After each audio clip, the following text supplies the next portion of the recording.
Bueno, de nuevo, hola a todas y todos. Gracias por venir a este conversatorio semipresencial con esta nueva modalidad. Ustedes ya están acostumbrados, ¿o no? ¿Un poco? ¿Más o menos? ¿Mucho? Bastante. Y bueno, para uno es nuevo igual, entonces es como raro estar así, es como Matrix, un poco. Estás conversando con la gente de la computadora. No sé si vieron Matrix, creo que la otra me dijeron que no lo habían visto. Bueno, muy buena película. En el conversatorio de hoy día vamos a estar conversando sobre la nueva constitución, el derecho a la alimentación, el campo y el mundo campesino. Ya sabemos todos que vamos a estar en un plebiscito luego, el 4 de septiembre. Ahí vamos a hacer, no sé cómo, para dónde mirar todo el rato. Vamos a tener un plebiscito el 4 de septiembre y donde por primera vez en la historia de Chile vamos a estar participando votando para que se quede, se apruebe o se rechace una nueva constitución. En todos estos años que lleva Chile como Estado, desde allá por la independencia, es que siempre las constituciones han sido impuestas, se ha seleccionado un panel de expertos. Alessandro, por ejemplo, convocó a ciertas personas para que redactaran la Constitución, después vino la dictadura, y bueno, así llegamos al proceso de hoy en día, donde por fin estamos aquí construyendo una nueva Constitución. Y es por eso que en el contexto del curso de Agricultura Campesina Agricultura Campesina y Desarrollo Rural de la Facultad de Ciencias Veterinarias y Pecuarias, vamos a estar haciendo este conversatorio principalmente dirigido a ustedes, como estudiantes partícipes de este curso, para que vayamos también en esta tónica que hemos tenido reflexionando sobre el mundo rural, la alimentación, el mundo campesino.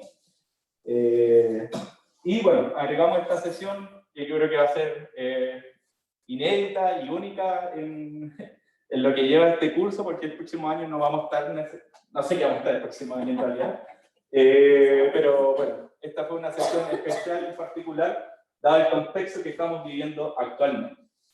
Así que primero que todo, agradecer a las personas que están aquí presentes, que están allá por internet, por el Zoom, ahí, hola. Espero que se escuche bien, cualquier cosa pueden estar diciendo, pueden escribir en el chat. Ahí tenemos Sebastián que nos está apoyando también en el proceso.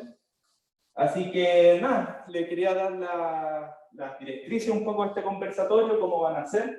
Y tenemos a 3 invitados. Bueno, un invitado en realidad y 2 invitadas. Tenemos a Javier Pineda. Javier Pineda, asesor también de la Convención Constitucional.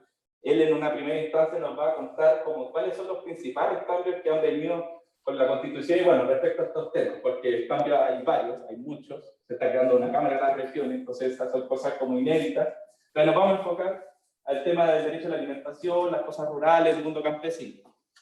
Luego que Javier Pineda pueda comentarnos como los artículos que se están asomando, los cambios de fondo también que significan esos artículos, vamos a pasar a las 2 invitadas, a Lorena Rodríguez, aquí están, que es parte de la Escuela de Salud Pública de la Facultad de Medicina, y bueno, va a estar ahí también compartiendo con nosotros, reflexionando, también profundizando sobre el derecho a la alimentación y otras cosas relacionadas a esto. Y también nos está acompañando Soledad Alvear, no es la Soledad Alvear senadora, es una Soledad Alvear parte de una miembro de una organización CONAPROCH, una confederación de pequeños productores a nivel de Chile, una de las 16, una de las 12, ahí Soledad nos podrá corregir, parte de las organizaciones gremiales, también CONAPROCH es parte de la CLOC, de la Coordinadora Latinoamericana de Organizaciones del Campo y la Vida Campesina, ahí quizás también para comentar. Y ella nos va a estar acompañando, dándonos las impresiones que hay desde las organizaciones campesinas, desde la organización, también cómo han visto este proceso. Bueno, Lorena también, cómo ha visto este proceso, siguiéndolo, acompañándolo también, difundiéndolo. Entonces, nada. No sé si les parece que hagamos una breve presentación de todos los que estamos aquí presentes para saber con quién estamos hablando. Entonces, le damos por...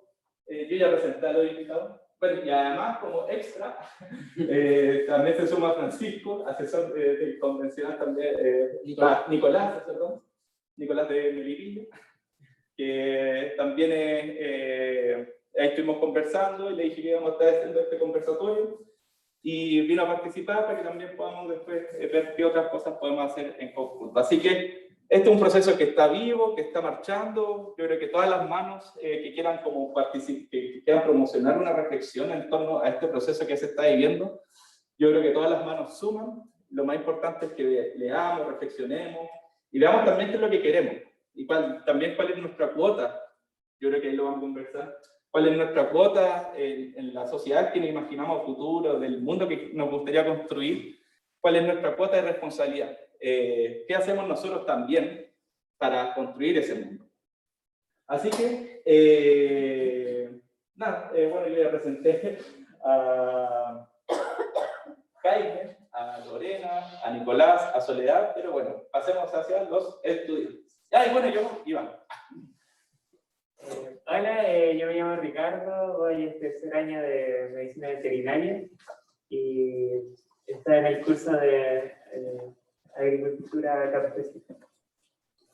Yo me llamo Constanza, también estoy en tercer año de medicina veterinaria y también estoy en el electivo de agricultura campesina. Yo me llamo Orlando, voy en quinto y al igual que mis compañeros voy en el electivo. Yo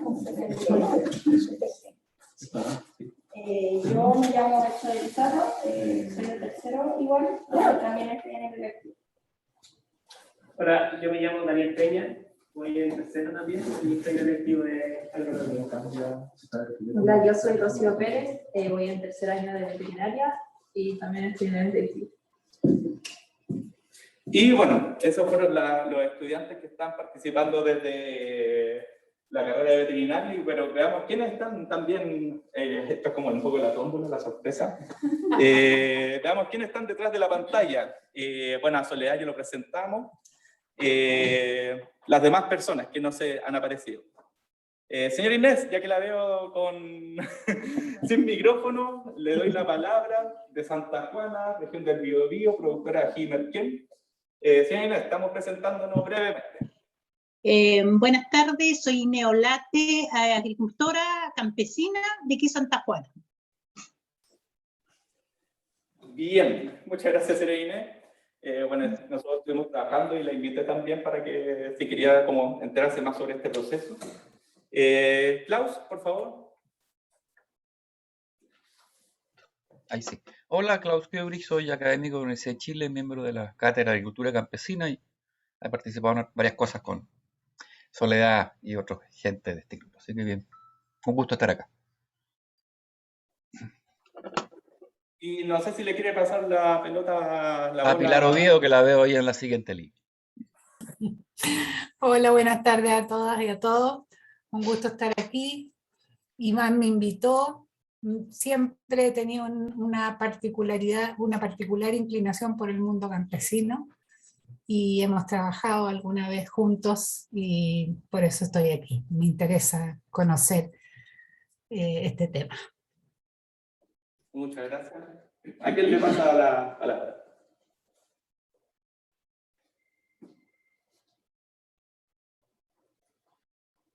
¿No?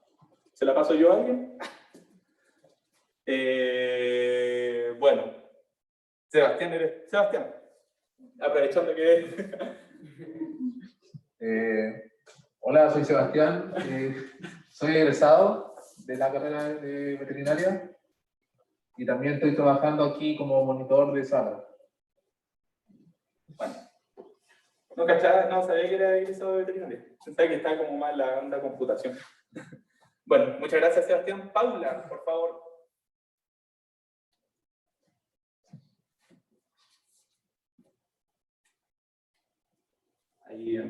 Bueno, hay algunos estudiantes que son de otro curso que también están aprovechando de ganar asistencia aquí con este conversatorio. ¿No está Paula? ¿Vicente? Hola, soy estudiante de quinto año y me interesaba este conversatorio por el tema de acortar las cadenas o sea, por el tema como de la soberanía alimentaria más que nada. Por eso estoy aquí. muchas gracias, Vicente. Se va a tocar ese tema también, yo creo, no sé, que están, dicen los invitados, sí. Bueno, dejémoslo ahí como sorpresa, quizás. Camila, por favor. Hola, soy Camila, soy de la Facultad de Artes de la U de Chile y estoy tomando el CFG del campo a la mesa y como Iván nos invitó, quise venir. Eso. Muchas gracias, Camila. ¿A quién le pasa la palabra? Sí, a Bárbara, Fran, Ligia. ¿Quién queda? Es que no sé. ¿Francisca? No, Fran Sánchez. Sí. Hola, soy Francisca Sánchez, soy estudiante de cuarto año de psicología. También estoy en el electivo del campo a la mesa y eso. Bueno, muchas gracias. Bárbara dice que está sin micrófono, pero que es egresada de medicina veterinaria. Y así vamos terminando con Ligia. Hola, yo soy Ligia, estoy en tercer año de Ingeniería en Biotecnología Molecular y también estoy dando el CFG ahí con el profe Iván. Bueno, está como un poco pauteado quizás. Nada, y bueno, ya que nos presentamos todas y todos los invitados que venimos a escuchar este conversatorio, ahora sí le doy la palabra a las personas que van a estar aquí acompañándonos, si quieren también hacer una breve presentación, o prefieren cuando les toque presentarse. Eso mejor. Ya. Así, entonces, para no dilatar tanto más este tema, le demos con esto y el tiempo apremia. Nos quedan pocos meses para cambiar la Constitución, o veamos qué pasa. Y le damos la palabra a Javier Pineda Olcay. ¿Lo dije bien, cierto? Sí, está bien.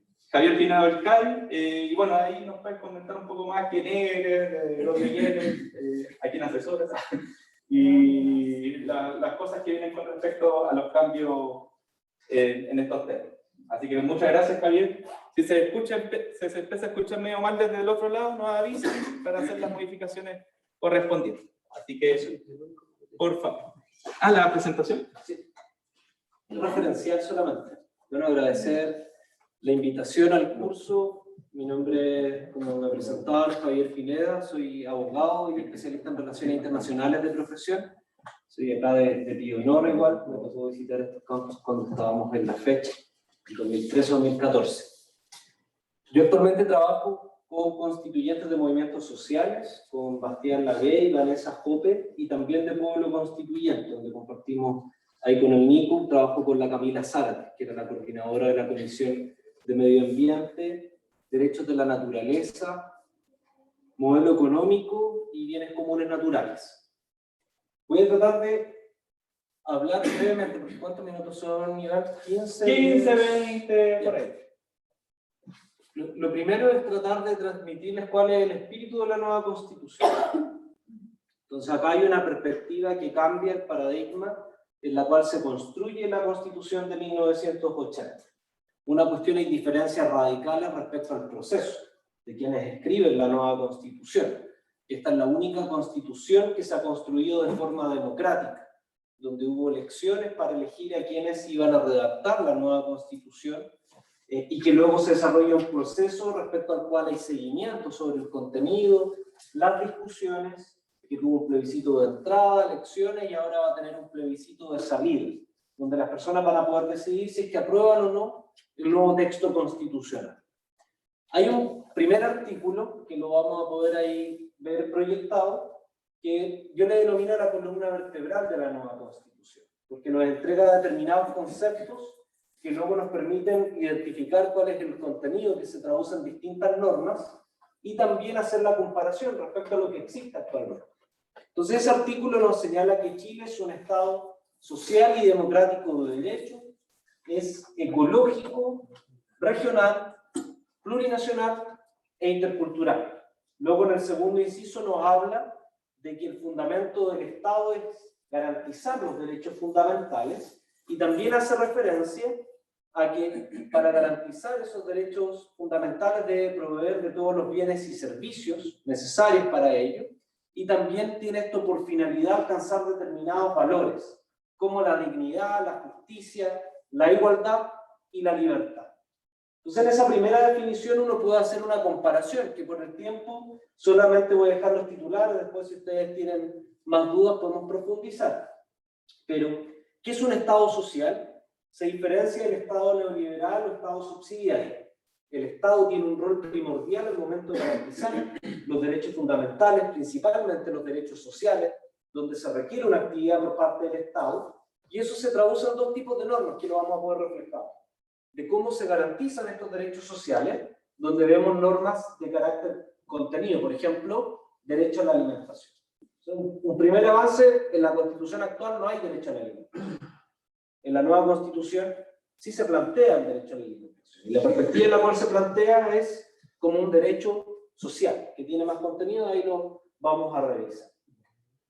Y además asume que el Estado tiene que tener un rol importante en la economía, pero por cierto también tiene que proteger un principio que es de democracia económica o de pluralismo económico, donde reconoce que hay distintas formas de economía, no solamente la economía capitalista clásica, que por cierto va a seguir existiendo, sino que también admite otras formas de economía. Y eso lo vamos a ver reflejado también, por ejemplo, en un impulso desde la Constitución hacia la economía de circuitos locales o hacia la economía campesina. Entonces, esas son diferencias sustanciales que son expresión del Estado social. Luego, hay un componente de Estado democrático. Actualmente uno habla que en Chile la Constitución actual es una democracia restringida, porque todavía subsisten algunos enclaves autoritarios. No me voy a entrar, antes había un rol mayor de las Fuerzas Armadas dentro del proceso democrático que cambia en 2005, eso es efectivo, pero cuando uno piensa cómo se expresa la democracia actualmente, es principalmente a través de elecciones. Y eso se le denomina democracia representativa. O sea, la participación de las personas, principalmente elegir autoridades. En la nueva Constitución se avanza hacia la democracia participativa. Y eso implica que se mantiene la democracia representativa, todas y todos vamos a seguir eligiendo a nuestras autoridades, pero además hay distintos mecanismos de participación incidente y vinculante. Vinculantes son instituciones de democracia directa, como los plebiscitos locales a nivel comunal, regional, nacional, como las iniciativas populares de ley, las iniciativas para derogar leyes, y también hay instituciones de democracia participativa. Van a haber asambleas comunales sociales en cada una de las comunas, donde van a poder participar las distintas organizaciones. Por ejemplo, acá perfectamente un centro de estudiantes de Antumaco podría participar en la asamblea comunal de la comuna de La Pintana. También a nivel regional, va a haber un consejo social regional, donde ahí la institución, por ejemplo, podría ser la FECH, si es que la logran rearmar, porque ahí tiene un desafío pendiente, podría participar también en ese consejo social regional. Las organizaciones campesinas, comités de agua potable rural, van a tener un rol también de participación a escala local y regional con mayores atribuciones respecto a la fiscalización sobre el gobierno local y también respecto a la participación, por ejemplo, en lo que se aprobó de presupuestos participativos, donde las comunidades van a poder participar e incidir en torno al diseño de los presupuestos. Por eso hablamos de un Estado más democrático. También en la perspectiva de Estado ecológico, y ahí yo diría que entran varias de estas normas, donde se reconoce la existencia de la naturaleza, pero no solamente su existencia, sino también de los derechos de mantención, de regeneración y de restauración de la misma. Eso nos permite hablar de derechos de la naturaleza. La naturaleza como sujeto de derechos. Uno podría decir esto es una ficción, que raro que la naturaleza tenga derechos, pero las empresas hoy día tienen derechos. Se constituyen como personas jurídicas con fines de lucro y tienen un estatuto y normas de protección. En este caso, a la naturaleza se le atribuye la protección y se establece al Estado como custodio de la misma, pero con acciones que pueden presentar las personas de forma particular y también a través de una institución que es la Defensoría de la Naturaleza. Entonces, una protección de la vida campesina, vida rural, va a estar bajo estas normas generales también, bajo la protección de humedales, de ríos, de montañas, de bosques nativos. Eso también son disposiciones generales que van a poder ser utilizadas por las personas campesinas y también por todas las personas en general. Luego hay una dimensión que es el Estado plurinacional e intercultural. Y eso pasa por el reconocimiento de que en Chile no solo habitan chilenos y chilenas, sino también hay otros pueblos y naciones. ¿Por qué pueblos? Porque no todos los pueblos indígenas son naciones. El concepto de nación es más complejo, tiene mayores requisitos, por tanto uno podría hablar, hay una nación mapuche, hay un pueblo-nación Rapa Nui, hay un pueblo-nación aymara, hay un pueblo-nación quechua, aunque en Chile no se desarrolla de la misma magnitud que en Perú, por ejemplo, pero hay un pueblo yacán, un pueblo charro, un pueblo cahuasca, un pueblo selva, que por los estados de maduración todavía no deberían en nación. Por eso se habla de pueblos y naciones preexistentes. Se reconoce su existencia y se reconocen sus derechos individuales y colectivos. No sé si usted ha visto este video súper promocional de la Marcela Cubillos. Sí. Sobre de que a ellos se les estaría dando más derechos que a un mismo ciudadano chileno. ¿Qué tan? Bueno, es la Marcela Cubillos, pero ¿qué tan cierto y verídico es eso? Es absolutamente falso, porque el reconocer derechos no es reconocer privilegios. O sea, el privilegio da cuenta de un estatuto preferencial por sobre las otras personas. Cuando uno, es como decir, por proteger especialmente a la niñez, los niños son privilegiados. Ese es el absurdo, es como decir, las niñas y niños son privilegiados porque tienen una defensoría de la niñez y no hay una defensoría del adulto. O las personas con discapacidad, en situación de discapacidad, son privilegiados porque tienen una institucionalidad directa que es Senado. Tienen esos privilegiados que además les dan pensión de invalidez. Eso es el absurdo que está planteando Marcela Cubillos. Lo que hace la Constitución transversalmente es reconocer personas o grupos históricamente excluidos. Y eso es una constatación no por la identidad propia, sino por la realidad que se ha dado, se ha construido en los últimos años. De hecho, esos grupos están los pueblos y naciones indígenas. Y lo que hay es un reconocimiento de derechos básicos. A nadie le molesta que haya un colegio alemán o francés. ¿Por qué les va a molestar que haya un colegio mapuche? Eso es libertad de enseñanza. Ese derecho se mantiene para todas y todos, extranjeros y nacionales. Lo mismo ocurre en materia de tribunales, que esa es la materia más controvertida. La ley rige para todas las personas que habitan el territorio nacional, incluso para extranjeros que habitan el territorio. Eso va a seguir existiendo. La Corte Suprema está en la cúspide en términos funcionales. De todos los casos judiciales en Chile, revisa absolutamente todas las materias. Eso sigue manteniéndose con la Constitución. De hecho, hay una norma expresa a propósito del pluralismo jurídico que dice que en última instancia siempre los pueblos, siempre la Corte Suprema va a conocer respecto a la materia de los tribunales indígenas. Y además, para que entren en vigencia los tribunales indígenas requiere una ley de coordinación. Es decir, mientras no exista la ley donde se discuta todos los detalles respecto a materias que afectan a derechos de opción, es decir, si una persona puede exigir ser juzgada por la justicia ordinaria y no por la justicia indígena, se va a regular por ley. Entonces, todo eso está salvaguarda. El Estatuto de Protección Especial de la Tierra, y creo que es relevante para esta cátedra, igual aplica para todos por igual, solo que se reconoce una situación de despojo respecto a los pueblos indígenas. Y se establecen mecanismos de reparación especial. O sea, si yo a ti te robé las tierras, lo que hace la Constitución es reconocer que hubo una situación de despojo, ilegal muchas veces, o ilegítimo a lo menos. Y eso significa un deber de reparación y restitución. ¿Significa que todo Chile va a pasar a ser indígena? No. O sea, hay mecanismos institucionales. De hecho, va a haber una comisión de restitución territorial que tiene que elaborar los catastros y propuestas para que la institucionalidad política, es decir, el Congreso, el Ejecutivo, el Presidente de la República, decidan cómo van a restaurar esas tierras y cuáles son las tierras, cuántos recursos va a significar, a quiénes van a tener que expropiar o a quiénes van a tener que comprar o venderle. Eso es algo no determinado. Y las autonomías territoriales indígenas es el reconocer de que hay formas de organización distintas a la comuna. Por ejemplo, San Juan de la Costa, 90% población mapuche. ¿Por qué no van a poder tener un municipio que tenga características más del pueblo mapuche que la institucionalidad tradicional chilena? Casi todos son mapuches, lo mismo en Mahuín, parte de San José de la Mariquina. 100% de la población es mapuche. Son principalmente comunidades en título de merced. ¿Por qué no van a poder tener una forma de autonomía distinta? Pero eso implica que siguen regidas bajo la ley. Esas autonomías territoriales indígenas, si manejan presupuesto público, la Contraloría los va a fiscalizar.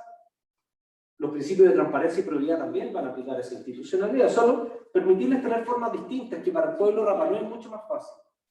¿No? El pueblo Rapa Nui tiene incluso formas de resolución de conflictos propias, que están legitimadas por la comunidad. Y que a veces presentan problemas cuando hay chilenos y chilenas que se van a vivir allá y no les gustan las reglas que les establece la comunidad. Pero ese ya es otro tema, y más complejo. Entonces, para cerrar el tema, ahí hay solo reconocimiento de derechos, no hay ningún estatuto privilegiado. Y uno puede hacerse cargo de cada una de las mentiras que señala respecto a las normas especiales que tendrían los pueblos y naciones indígenas. Y para entrar, y con esto cierro, en materia, esa era la columna vertebral, vamos con la otra norma, no son tantas, son 5. Esta redacción está en el borrador y va a estar publicada probablemente el lunes. Pero estas son las indicaciones de consenso. Así es como debiese quedar en la nueva Constitución la redacción. Aquí hay fusión de varios incisos que quedaron sueltos día. Entonces, respecto a soberanía y seguridad alimentaria, ahí quizá el Nico después puede dar más luces de la discusión, pero lo que hubo acá es una transacción, una negociación, donde se recoge el concepto del derecho internacional, que es seguridad alimentaria, y se combina con el concepto desarrollado principalmente desde las comunidades indígenas campesinas respecto a la soberanía alimentaria. Y que hay una doble protección, que no daña a nadie, es más compleja. Por las organizaciones campesinas principalmente solo se quería considerar la soberanía alimentaria, que es un concepto que ha sido desarrollado principalmente por la CLOC, pero finalmente quedan ambas. Acá hay una redacción más jurídica de cuál es el significado. Si se ve en esta columna vertebral, se ve reflejada. Por ejemplo, acá habla de producción agropecuaria ecológica. El Estado social no habla de comercio justo. Y luego de nuevo sistema alimentario ecológicamente responsables. Luego hay un fomento en particular a la agricultura campesina e indígena, a la recolección y pesca artesanal, en tanto actividades fundamentales para la producción de alimentos.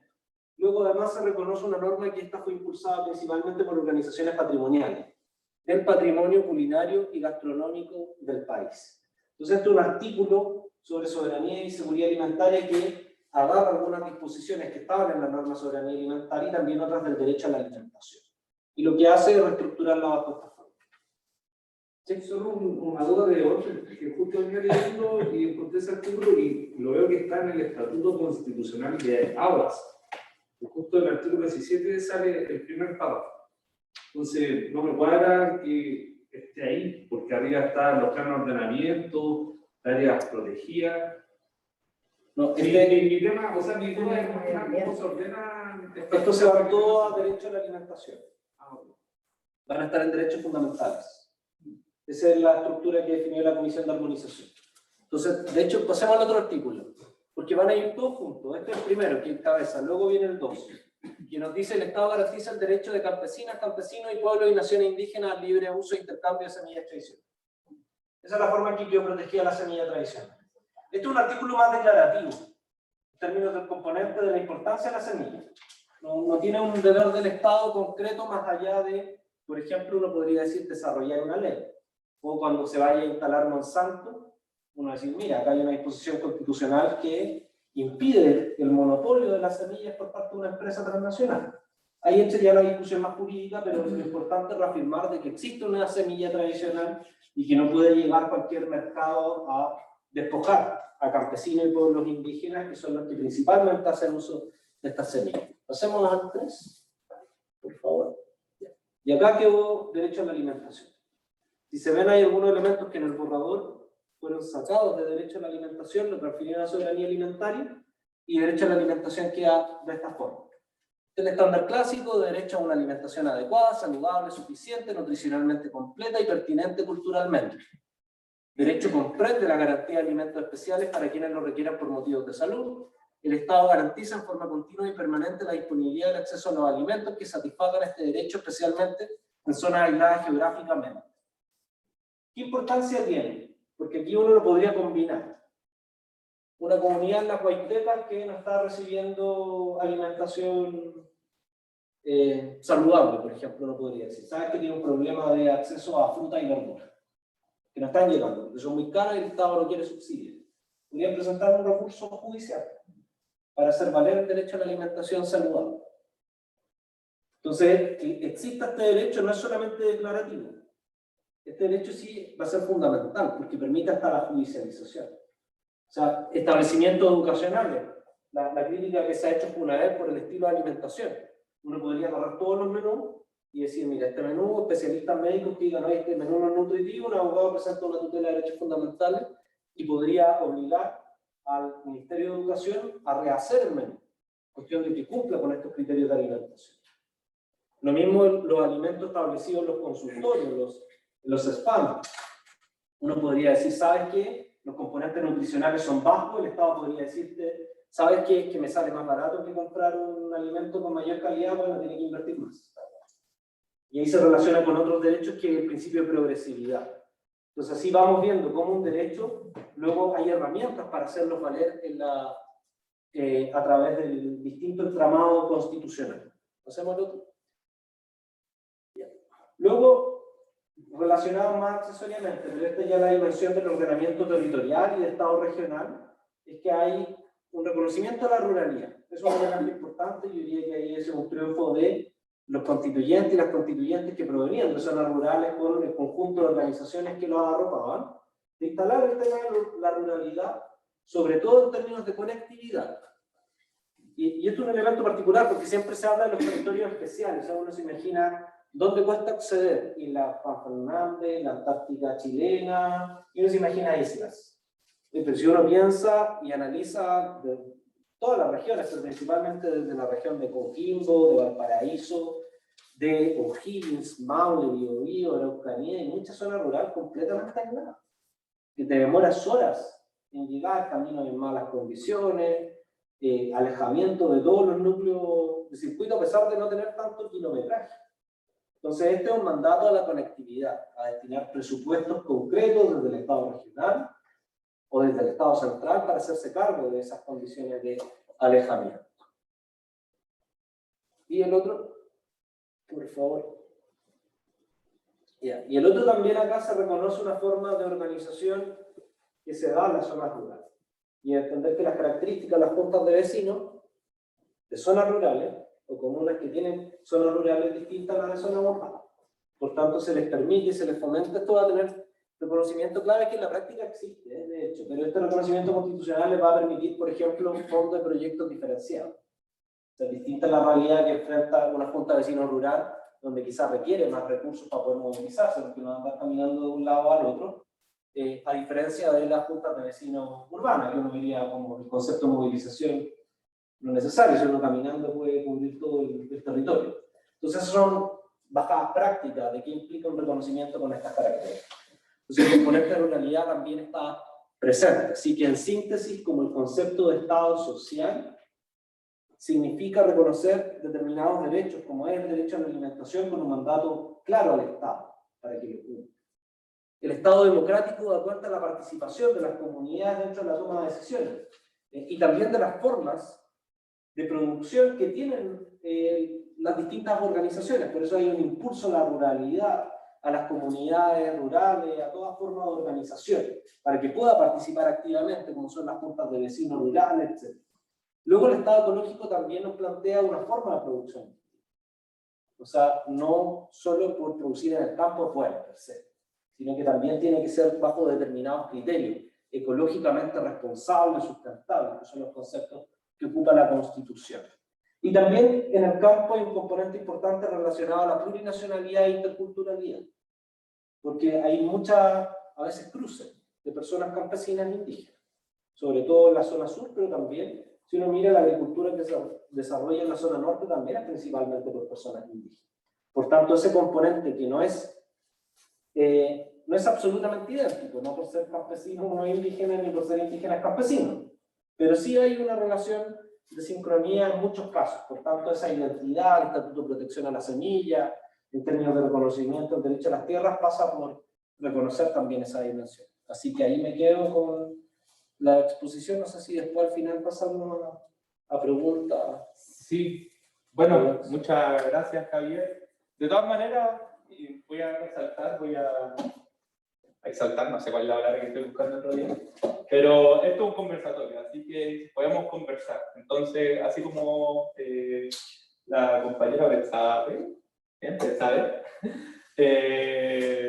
hizo una pregunta, también pueden ir como preguntando entre medio. Ahora vamos a pasar como una segunda parte de este conversatorio. No sé si hay preguntas como para Javier, así aprovechando el momento. Así. ¿No? ¿No? ¿Por acá? ¿Por internet? ¿Estamos? Estamos. Bueno, cualquier cosa, levanten el dedo, así podemos saber que están pidiendo la palabra. O nada, interrumpir quizás, porque de repente es medio complicado lo del internet. Ahora vamos a pasar a una segunda parte, donde Lorena y Soledad puedan comentar también, bueno, han estado ahí en el proceso también de la misma convención, de la creación del proceso constituyente. Entonces, a raíz de la exposición de Javier, como que podamos complementar, profundizar ciertas cosas, de cómo entendemos el derecho a la alimentación, qué significa, qué relevancia tiene que empiece a existir en la Constitución, que antes nos hablaba, etcétera, qué sé yo. Aquí es palabra abierta para ustedes dos. Y dejo primero a Lorena Rodríguez Ocia, de la Escuela de Salud Pública, y bueno, ahí también nos puede presentar un poco más. Sí, bueno, súper interesante la presentación y muchas gracias por la invitación y por la oportunidad. No sé si supongo que escuchan bien allá y si no, alegado. Bien. Súper. Bueno, primero decir que es un logro para este país la construcción de esta nueva Carta Magna. Yo creo que eso hay que valorizarlo mucho. Segundo, que la forma en que se constituye la convención o asamblea constituyente también es importante y no hay que olvidarla, porque no están ahí personas designadas a dedo, sino que personas que fueron elegidas. Y eso es importante también porque uno podría no estar de acuerdo con todo y eso es normal, son 499 artículos, bueno, ahora los van a ser menos, pero no necesariamente uno tiene que estar de acuerdo con todo y a lo mejor a alguno le parece que podría ser de otra manera, ok, eso está bien. Pero respetar la forma democrática en que se llegó a este punto creo que es algo que tenemos que tener presente cuando estamos frente a lo que viene ahora en septiembre. En términos del derecho a la alimentación, decirles que desde mucho antes de la convención y de esta nueva constitución, había un grupo grande de personas que ya estábamos trabajando en estos temas, ya sea desde el mundo académico, desde el mundo social y también desde el mundo gubernamental. Solo si uno mira la historia de Chile en términos de alimentación, nosotros tenemos una historia de más de 50 años en la cual el derecho a la alimentación ha estado ahí preocupándonos. De hecho, Chile es uno de los primeros países en Latinoamérica que supera la desnutrición. Cumplimos afortunadamente ese objetivo de desarrollo sostenible hace un buen rato, el del hambre.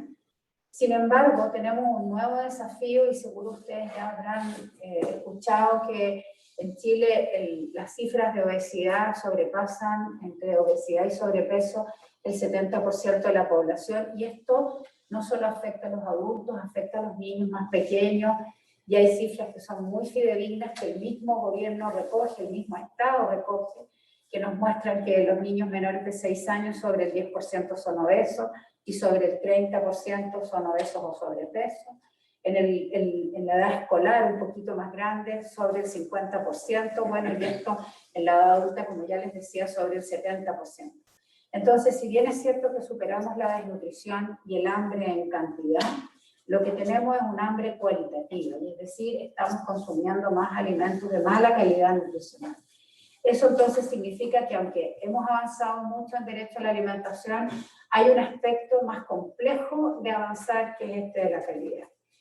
Así todo, conseguimos llevar adelante en este país la ley de etiquetado, que la gente la conoce así, que al menos transparenta de forma simple el contenido nutricional de los alimentos y eso le permite a las personas al menos saber qué es lo que se está llevando a la casa. Lo que no les permite es elegir, porque el precio de los alimentos, el acceso económico y también el acceso físico y la disponibilidad no siempre son realmente disponibles y accesibles. Y por eso es importante que en este artículo del derecho a la alimentación se pone especial énfasis en las zonas geográficamente más afectadas. Y no estoy pensando en una isla, estoy pensando en el sur de Chile, donde las frutas y las verduras, por ejemplo, llegan los lunes y después no hay más, se acaba rápidamente, llega a un precio muy alto, compran solo los que tienen mayor nivel socioeconómico y se acaba además. Entonces, bueno, hay muchos lugares donde todavía el acceso y la disponibilidad no es suficiente, y el acceso económico ya no tiene que ver con lo geográfico, está distribuido en todo el país. Entonces, queda el desafío.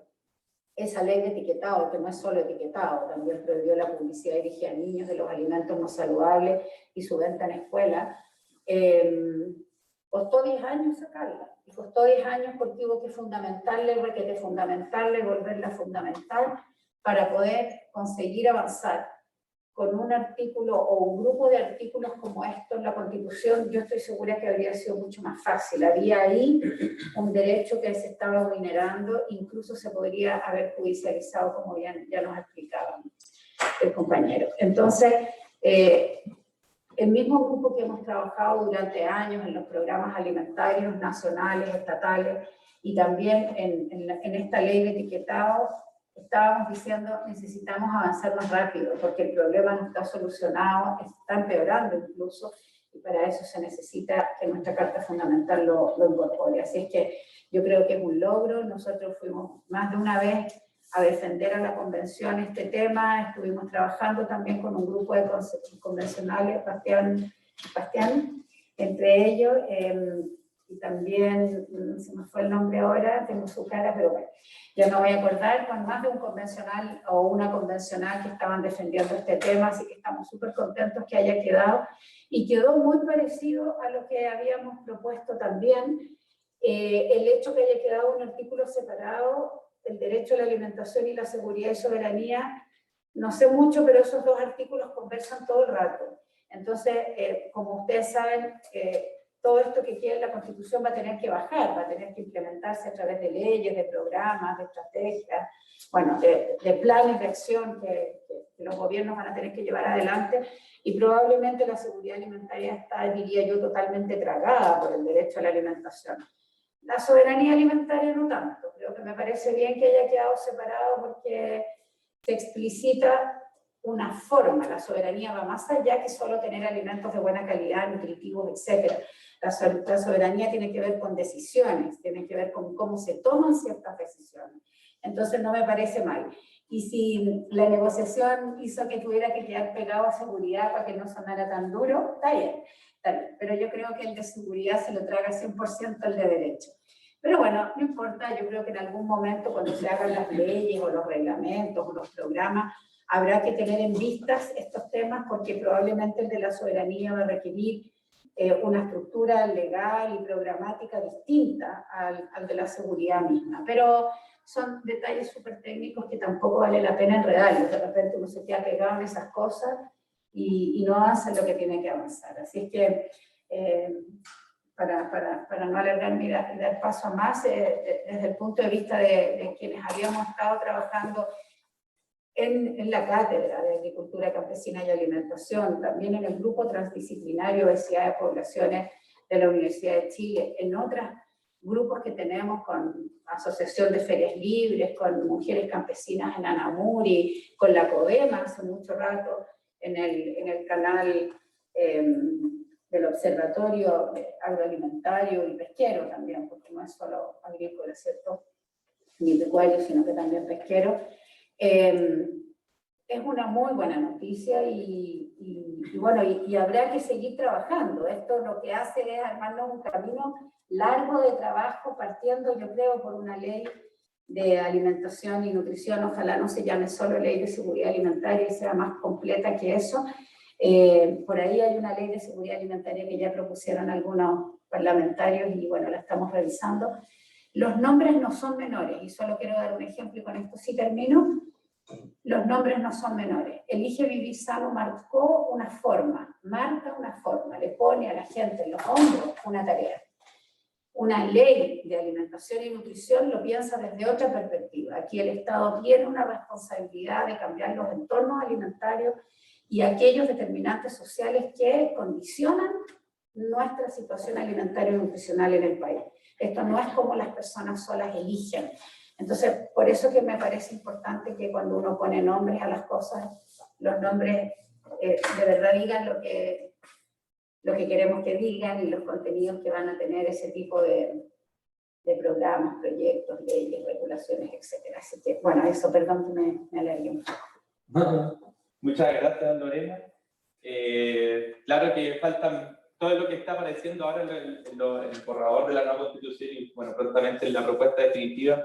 Después va a tener que complementarse con leyes relacionadas, de cómo se van a ir concretando esas cosas. Yo ya tengo algunas dudas que las pienso dejar como para después, justamente que tienen que ver cómo se van concretando estas cosas, más allá del papel, o cómo ha ido pasando, cómo se concretó algo que está en la Constitución del 80, después cuál fue qué pasó ahí, desde el escrito hasta que nos está pasando a nosotros, lo estamos viviendo, lo estamos palpando. Así que bueno, muchas gracias Lorena por tus impresiones, sus comentarios, la historia un poco también de este tema de la alimentación, el derecho, etc. Así que ahora vamos a dejar con usted a nuestra tercera invitada, a Soledad Alvear, me fue tu segundo apellido Soledad, que es parte de CONAPROCH. Creo que está silenciada, te vamos a desilenciar. Ahí está. ¿Se Sí, escucha? ¿Me escuchan ustedes? Sí. Sí, ya. Bueno, primero que nada, buenas tardes a todos y a todas. Un agrado poder compartir este espacio con ustedes. Contarles en términos generales que yo pertenezco a una organización campesina, una confederación de asociaciones gremiales de pequeños productores campesinos, pequeños, en su mayoría productores que poseen menos de 1 hectárea de tierra, y también voy a tomar algunos términos antes de entrar en lo que tiene que ver con la Constitución, porque han estado dando vuelta. La organización que yo pertenezco, CONAPROCH, junto a 4 organizaciones más, que son ANAMURI, Ranquil, ANMI y la Red Nacional Apícola, hacemos parte de la CLOC, que es la Coordinadora Latinoamericana de Organizaciones del Campo, que funciona en toda América Latina, desde México hasta Chile. Y a su vez, la CLOC, que es la articulación latinoamericana, hacemos parte de la Vía Campesina Internacional, que es el movimiento que reúne a 76 países de todo el planeta, y que cuenta con aproximadamente 270 millones de asociados. Desde la Vía Campesina se levantó durante la primera Cumbre Mundial de la Alimentación, que la FAO llamó a los países a reunirse para buscar soluciones y poner en término el hambre en el mundo. Ya la Vía Campesina, a poco andar, siente que también es tarea de opinar, y llegan a Roma con esta propuesta de la soberanía alimentaria. La FAO desde un comienzo siempre habló de seguridad alimentaria, que consistía básicamente en asegurar alimentos a todas las personas, independiente del tipo de alimento, de la calidad, o si era pertinente a su cultura o a otros aspectos. Y la soberanía alimentaria que levantaba la Vía Campesina era, como decía, no me acuerdo el nombre de la compañera que habló recién, la soberanía alimentaria implica decisiones.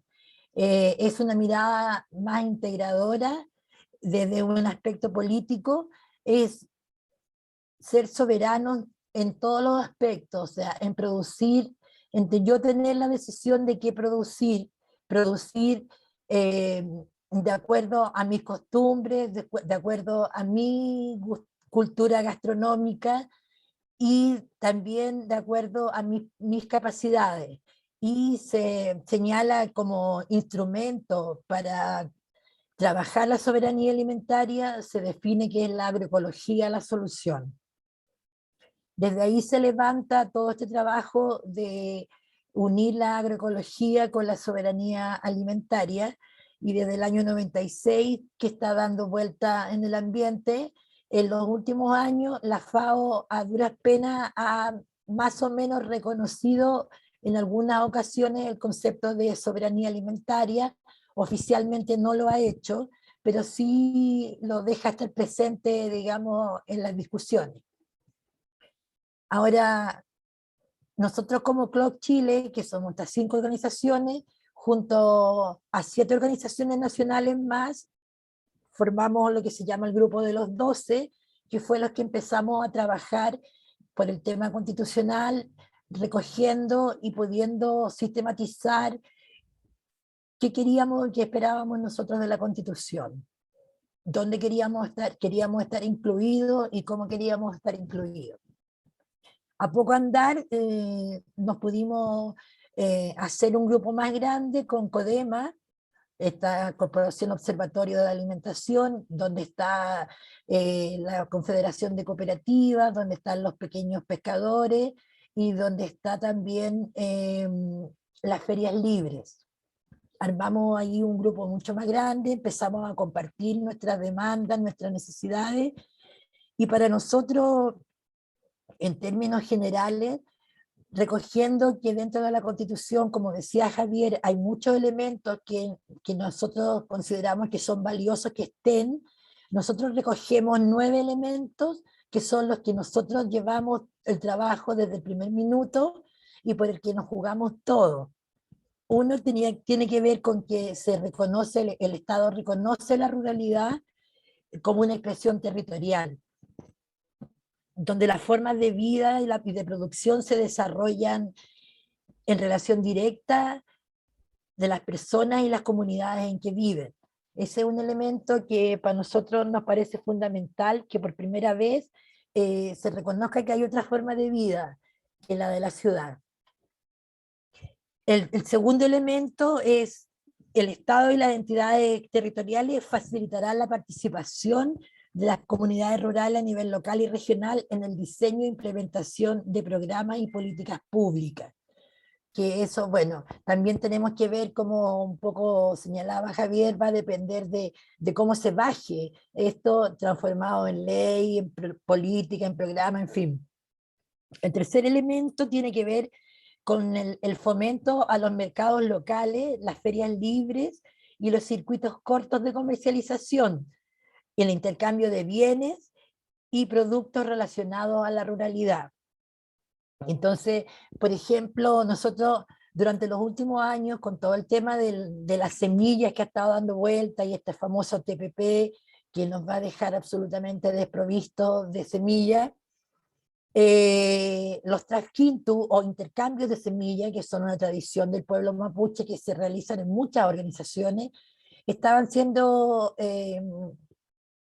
¿cómo se llama?, prohibidos, incluso en algunos lugares les incautaron las semillas que llevaban a intercambio. Entonces, por lo menos en esta Constitución se habla del intercambio de bienes. El otro elemento es que el Estado protegerá la función ecológica y social de la tierra. Para nosotros tiene un valor fundamental este punto, porque la tierra tiene un valor social. La tierra no es para levantar parcelitas de agrado, la tierra no es para ir a descansar en el campo, la tierra es la que produce los alimentos que la ciudadanía consume, y tiene un valor que no tienen otros sectores de la producción. El otro elemento es que el Estado reconoce y apoya la agricultura familiar, campesina e indígena, la recolección y la pesca artesanal como actividades fundamentales de la producción de alimentos. O sea, eso está reforzando aún más el concepto del valor social de la tierra. Y el otro elemento es que se tomarán las medidas necesarias para prevenir la violencia y superar las desigualdades que afrontan mujeres y niñas rurales. Aquí nosotros también, a nivel de Vía Campesina Internacional, tenemos hace años una campaña permanente que es de no violencia contra las mujeres del campo. Entonces, para nosotros también esto es un gran logro, que en este proceso de constitución podamos pudiéramos incluir este elemento. El otro punto tiene que ver con el derecho a la alimentación adecuada, que toda persona tiene derecho a una alimentación saludable, suficiente, nutricionalmente completa, pertinente culturalmente y adecuada. De alguna manera tiene que ver con el concepto de soberanía alimentaria. no solamente tener alimentos, sino que decidir qué quiero comer y cómo lo voy a producir. El otro elemento habla de garantizar de una forma continua y permanente la disponibilidad y acceso a los alimentos que satisfagan este derecho. O sea, queda explícito que es función del Estado asegurar la producción de alimentos. Y así también fomentar una producción agropecuaria ecológicamente sustentable, la agricultura campesina, la pesca artesanal y promover el patrimonio culinario y gastronómico de ella. El otro elemento importante para nosotros tiene que ver con el deber del Estado de asegurar la soberanía y seguridad alimentaria. Para esto promoverá la producción, distribución y consumo de alimentos que garanticen el derecho a la alimentación sana y adecuada, el comercio justo y sistemas alimentarios ecológicamente responsables. Y por último, el noveno, es que el Estado garantiza el derecho de campesinas, campesinos y pueblos indígenas al libre uso de intercambio de semillas tradicionales. Ese punto que incluso se peleó el último día que estaba sesionando, digamos, la convención, elaborando las normas, digamos, fue duro, fue muy difícil, porque pena este TPP con respecto a la propiedad de la semilla y que la otorga, que la patentiza la semilla y le otorga dueño. Entonces, por lo menos logramos dejar dentro de las normas de la Constitución que se asegure que los campesinos puedan reutilizar sus propias semillas y puedan intercambiarlas entre ellos como una forma de poder mantener viva la especie y también mantenerse vivos ellos trabajando, porque comprar semilla todos los años también tiene un costo alto, además que son semillas genéticamente modificadas o semillas híbridas que ya contienen algunos agroquímicos. Hay una serie de elementos que la Constitución tiene que tienen que ver con los derechos de todos los ciudadanos. Por eso yo quise recoger estos 9 puntos que son específicamente los que más tienen relación con nosotros, con lo que esperábamos de esta Constitución y con lo satisfechas que quedamos por haber alcanzado esto. Fue un trabajo largo, ha sido ir todos los días con las cartelitos ahí a pararse afuera y hacer, en fin, una serie de otras actividades, pero tuvo una recompensa, digamos, que sentimos que introduciendo el concepto de soberanía alimentaria, introduciendo el concepto del intercambio de semillas y estimulando los circuitos cortos de comercialización, nos produce bastantes posibilidades de mejorar en muchos aspectos en el tema de la producción campesina. Yo me quedaría hasta ahí.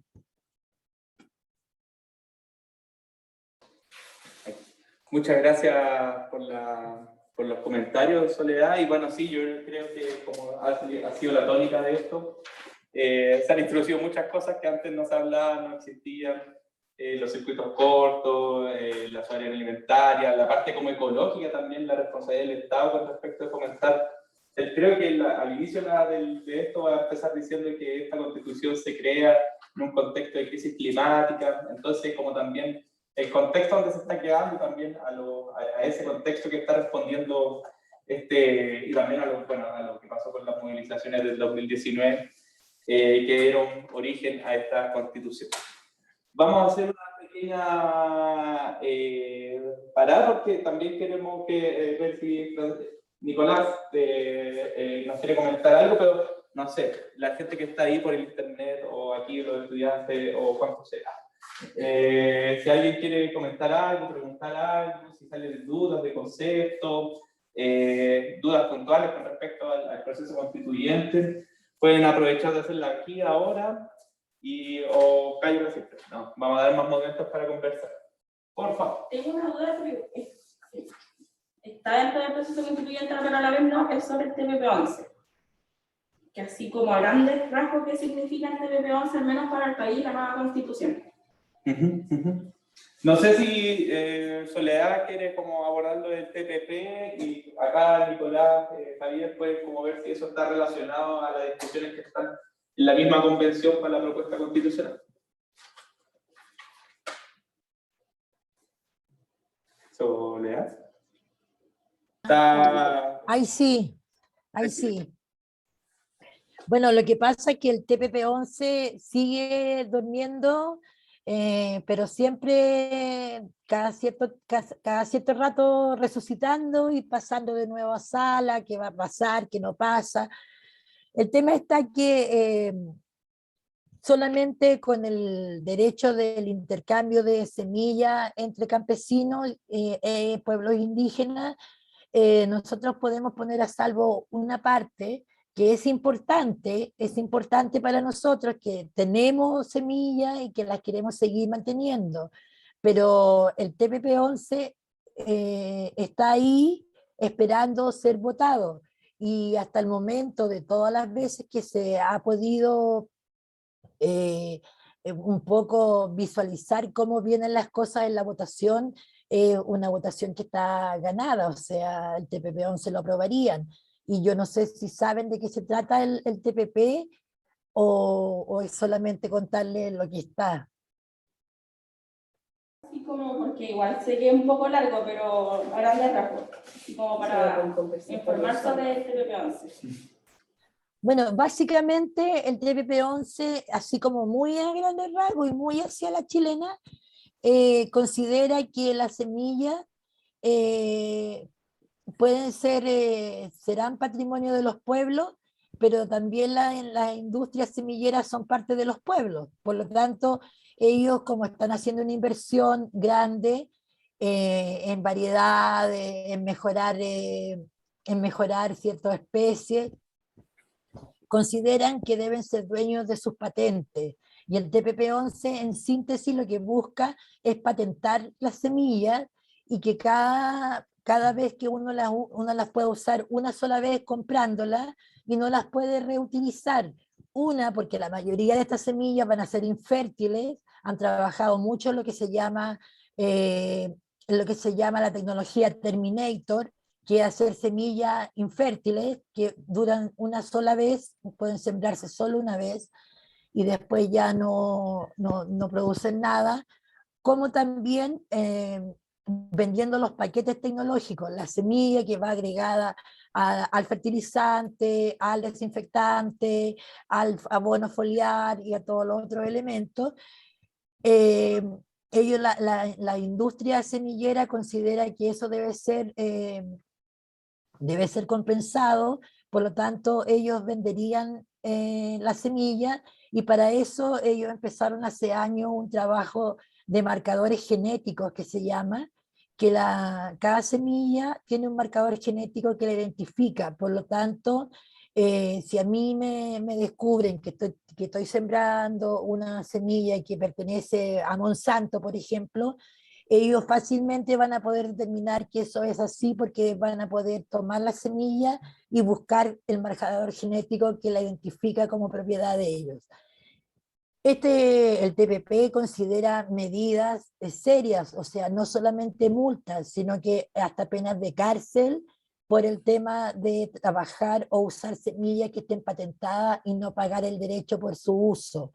Entonces es muy complejo, y aparte de generar que todos los años tengan que gastar los productores en comprar la semilla, está el problema de que nos vamos a llenar de semillas transgénicas y semillas, sobre todo transgénicas, que es lo que han estado desarrollando con más fuerza en los últimos años, que son semillas en que han tomado especies incluso de reinos distintos, de reino vegetal y reino animal, para producir semillas con características específicas de acuerdo a las condiciones de medio ambiente, condiciones de cantidad de agua, en fin, una serie de condiciones que de repente son adversas para la producción. Pero el TPP-11 lo que busca es patentar la semilla y que la semilla tenga dueño. No sé si quieren complementar algo, o bueno, cualquier persona aquí que esté en el chat o bueno, en el internet y aquí presencial, nada, ya estamos en la conversación. Sí, quizás complementar quizás esto del TPP-11, no sé si se recuerdan, creo que fue 2012, 2013, en Chile causó harto revuelo, fue una lucha bien importante justamente de las organizaciones campesinas y de varios actores de la sociedad civil, la batalla contra lo que se llamó la ley Monsanto, ¿ya? Que es justamente, son leyes que lo que pretenden es que se aplique la propiedad intelectual sobre la semilla. ¿Ya? En estricto rigor, hoy en día en Chile no se puede patentar semillas, ¿ya? Es decir, no se puede, la ley de propiedad intelectual hace una excepción respecto a lo que son especies vegetales, ¿ya? Sin embargo, existe un registro de obtentores que dura 15 años, ¿ya? Es decir, cuando una industria semillera crea una nueva variedad genética, ya la puede patentar y por 15 años goza de exclusividad de patente sobre esa semilla, que es lo que indicaba acá Soledad, que limita a otros el derecho de poder usar esa semilla, de poder reproducirla, ¿no? Lo que a la larga obviamente podría ir derivando en una homogenización de la semilla por un lado, pero también un monopolio de la semilla. Acá en Chile lo que se rechazó la ley Monsanto, ¿no? Ese fue un triunfo, efectivamente. Ahora lo que pasa con el TPP-11 es que a través de este tratado, ¿no? Se busca nuevamente ir a la carga para establecer esta propiedad intelectual sobre la semilla, que tiene todo este tipo de consecuencias que señalaba Soledad, ¿no? Que el día de mañana puede derivar en la criminalización de campesinos, de agricultores, de comunidades indígenas o de cualquier persona que quiera reproducir y utilizar semillas que pueden estar patentadas, y además en la cuestión genética hay una línea muy delgada que se cruza entre una variedad genética y otra, ¿ya? Porque efectivamente cuando tú haces cruce genético o haces mejoramiento genético, te estás agarrando de una variedad que ha sido mejorada genéticamente a lo largo de cientos y quizás miles de años, y por lo tanto es patrimonio de las comunidades agrícolas, de los pueblos indígenas, que en todo ese tiempo, digamos, han ido mejorando genéticamente ciertas semillas y que son las que hoy en día son, digamos, semillas tradicionales, ¿ya?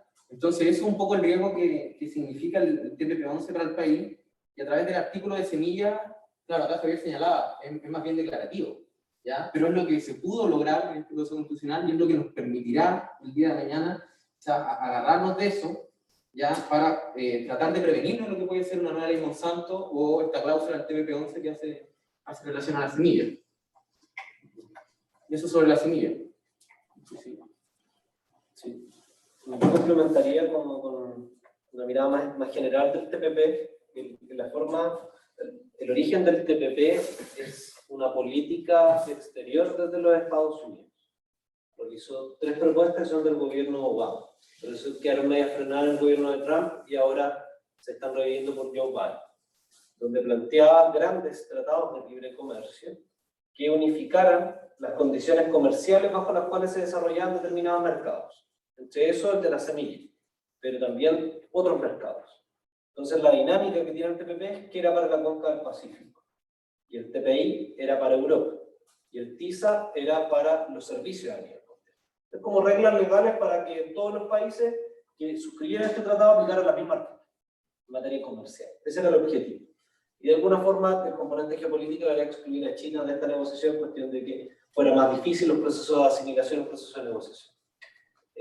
Y la verdad que hay distintas críticas de distintos sectores, porque uno de los componentes más agresivos, porque Chile tiene más de 90 tratados de libre comercio ya firmados. De hecho, tiene un tratado de libre comercio con cada uno de los países que están suscribiendo el TPP-11. Y la contrapregunta que hacíamos desde las organizaciones, también estoy en contra del TPP-11, era como, ¿en qué beneficia a Chile? Nadie lo arregla, supongamos que hay beneficios también. ¿Cuál es el beneficio concreto? Se supone que hay una canasta de 2.000 productos que podrían ser incorporados a estos mercados en condiciones arancelarias mejores, pero no hay ningún estudio hasta el día de hoy que diga, que cuantifique quiénes se ven beneficiados y en cuánto se ven beneficiados producto de este tratado. Lo que sí tenemos claro son los perjuicios. Y hay un problema también relacionado a la soberanía, en términos de que muchas de estas materias, cuando hay un conflicto, ¿no? ¿Qué hace? Va al tribunal chileno y uno pone domicilio cada vez que firma un contrato para saber en qué tribunal puede demandar. En este caso, las empresas de capitales de algunos de estos países quedan protegidos por una cláusula de tribunales internacionales, que es la CIADI. Entonces, en caso de conflicto, supongamos, por ejemplo, que Monsanto entra a través del TPP-11, no solamente es que va a impulsar una ley, sino que en caso de conflicto, en que el Estado de Chile diga, ¿sabes qué? Nosotros vamos a regular la ley protegiendo la semilla campesina, ellos pueden invocar de que hay una infracción del tratado y llevan al Estado de Chile demandado a tribunales internacionales. Entonces, ese es el problema también político y así puede ocurrir con otras materias, no solo con semillas. Todas las descargas de Internet también pueden ser perseguidas bajo las reglas de los Estados Unidos. Entonces, cualquier descarga puede ser monitoreada de una forma mucho más agresiva de lo que ocurre actualmente, que nadie sabe si es que el computador descargó música, películas de forma ilegal. Pero este tratado en materia de propiedad intelectual es mucho más agresivo, por eso despertó bastante oposición, aunque sí destacar el rol importante que jugaron las organizaciones campesinas. O sea, el tema de las semillas fue una de las puntas de lanza en la lucha contra el TPP-11, pero no es solo eso. Entonces, por eso incluso los precursores del TPP podrían decir, oye, pero ya está protegida la semilla, así que no se preocupen en que firmemos un tratado porque va a tener beneficios para otros sectores económicos, pero ahí no. Como el problema que genera es mucho mayor. Por tanto, incluso con la norma que se aprobó en materia de política exterior, habla de una forma de relaciones internacionales distintas. Por tanto, si el gobierno de Boric es consistente con lo que proclamó antes de las elecciones, no debiese ratificar el TPP-11. Eso es lo que debiese ocurrir al menos en este gobierno. Bueno, es una duda con respecto a lo del TPP y bueno, lo que está pasando actualmente. No sé si hay alguna pregunta desde el internet que quieran realizar. Aquí también vienen cambios, entonces los cambios también nos generan muchas veces miedo, uno de repente tiene fuertes cambios y también como, uy, no, como que va a cambiar la situación. Pueden manifestarlo acá, o esperanza, las sensaciones que tienen, pero también preguntas, afirmaciones, dudas. Aquí pueden decir lo que quieran. No sé, por aquí. Por el internet, ¿alguien tiene alguna duda, alguna pregunta? Los que están ahí, desde ahí les estoy hablando a ustedes. ¿Usted, señora Inés, quiere decir algo o no? ¿No quiere decir algo? ¿Quiere decir algo? Ya, pongámosle play. Sí. Bueno, yo hablo a través que soy agricultora y soy protectora de semillas. Así que, por lo tanto, todo esto que sea patentar las semillas, a nosotros como agricultoras, pequeñas agricultoras campesinas, realmente es un gran problema. Acá ya se han perdido varias semillas por el hecho de que uno, claro, de repente empezó a ser más cómodo y comprando poquito, supongamos lo que era la lechuga, la cebolla y el puerro, y ya prácticamente la semilla local, de esas cosas ya se perdieron. Uno para poder tenerla tenemos que estarla comprando. Bueno, yo soy más cosechera de ají, yo trabajo el ají, por si tenemos también una cooperativa de merquén y nosotros justamente hacemos eso, proteger nuestras semillas. Entonces, llegar a este punto de tener que comprar la semilla, nosotros ahí se lo complicaría bastante. Así que, ¿por qué nosotros hacemos eso? Proteger nuestras semillas de nuestro antepasado. Por lo mismo, la semilla que nosotros cuidamos ya lleva más de 100 años en la familia. Entonces, súper complejo de pensar que pueda este proyecto aprobarse, el proyecto del TPP que les dicen, aprobarse que no podríamos ocupar los agricultores o los campesinos las semillas que aún estamos resguardando porque se han perdido mucho, al menos en este sector. Ese sería como mi aporte como campesina. Muchas gracias, señora Inés. Y bueno, usted nos comenta ahí como palpando la situación de las pérdidas de las semillas y que lleva como 100 años también manteniendo semillas, o más tiempo quizás, lo de la ahí trajo la madre, cacho de cabra. ¿Y cuál era el otro que trabajaba? ¿Era la otra variedad de ají que trabajaba? El guaype. Era como más suavecito y más grandecito. No es como el puta madre que es más fuerte. Bueno, muchas gracias por su opinión. Y bueno, parece que por lo menos a nivel de constitución estaría como resguardándose eso. Ahora nos falta, después de este proceso, cómo se materializa esa acción, pero también, bueno, supongo que va a estar todo esto en nuestra participación, que hablan que aumentar mucho más la democracia participativa, mucho más la democracia directa. Vamos a poder tomar decisiones a niveles comunales, a niveles regionales, a nivel de junta de vecinos.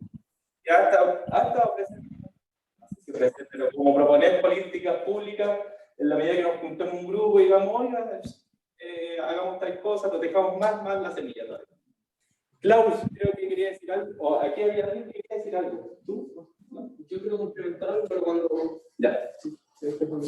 ¿Klaus? Sí, gracias. Sí, el tema semillas y propiedad intelectual es tremendamente complejo y tiene tantas aristas distintas y vías de escape, no sé cómo llamarlas, que yo creo que sería súper interesante hacer de repente una reunión con expertos en el tema y empezar a explorar un poco, porque, claro, a doña Ariel le podría decir, oye, pero a través de la propiedad intelectual uno podría también defender las semillas locales que existen. Precisamente la suya, usted diría, oh, como son tradicionales mías, uno podría, pero tendría que hacer el desarrollo de los marcadores y otra cuestión y todo. Y es un tema, muy complicado y creo que vale la pena darle muchas vueltas. Pero no queríamos seguir con eso, quería, de alguna manera, como alguien decía, y como hay tantas mentiras dando vueltas, ¿sí? De repente sería quizás bueno aclarar quizás el alcance de algunas declaraciones o algunos derechos, porque claro, dicen, ¿no es cierto?, derecho a alimentación. Ah, listo. Eso significa que yo llego a la esquina y quiero comer algo y alguien tiene que alimentarme. ¿Sí?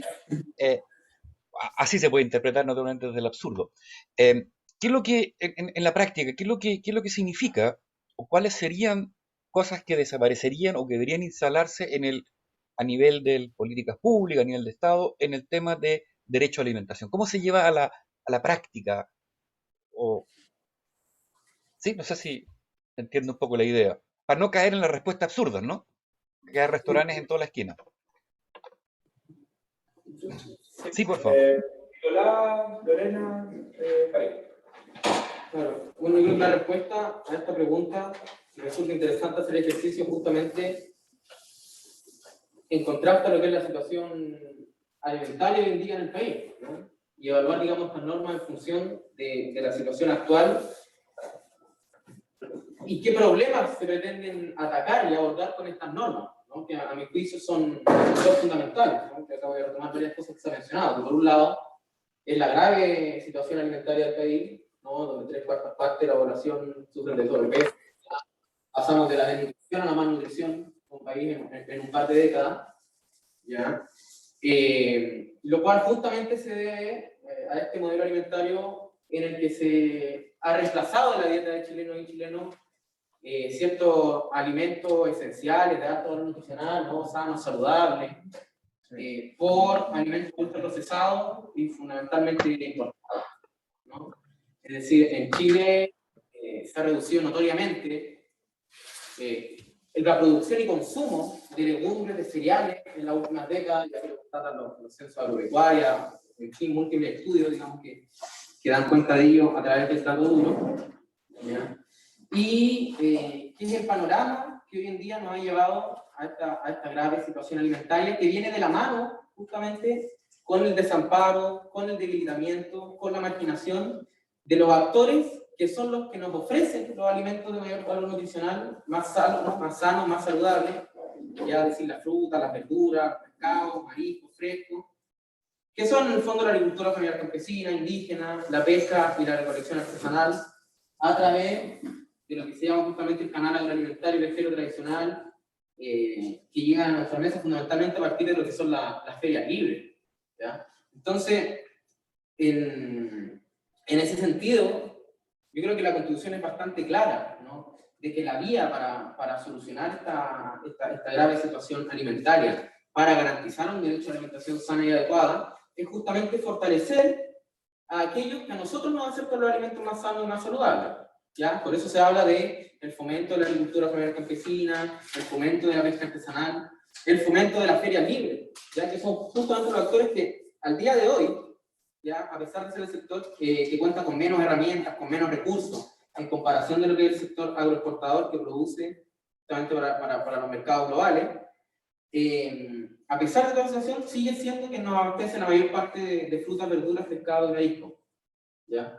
Y esto viene a revertir lo que ha sido el desamparo de este sector en los últimos 40, 50 años, ¿ya? Y y que se viene arrastrando desde lo que fue en el fondo el proceso de contrarreforma agraria que se llevó en Chile, ¿ya? Que justamente se reorientó las políticas alimentarias y agrícolas del país hacia los mercados globales, ¿ya? Y eso se hizo a costa de echar atrás el proceso de reforma agraria, de quitarle a los campesinos sus tierras y entregársela a nuevos capitales agroexportadores, de privatizar el agua, de reducir al mínimo las instituciones de apoyo técnico y financiero al campesinado, ¿ya? De precarizar absolutamente el trabajo rural, etcétera, que son parte justamente de los elementos que hoy día nos permiten hablar de una crisis del mundo rural, ¿ya?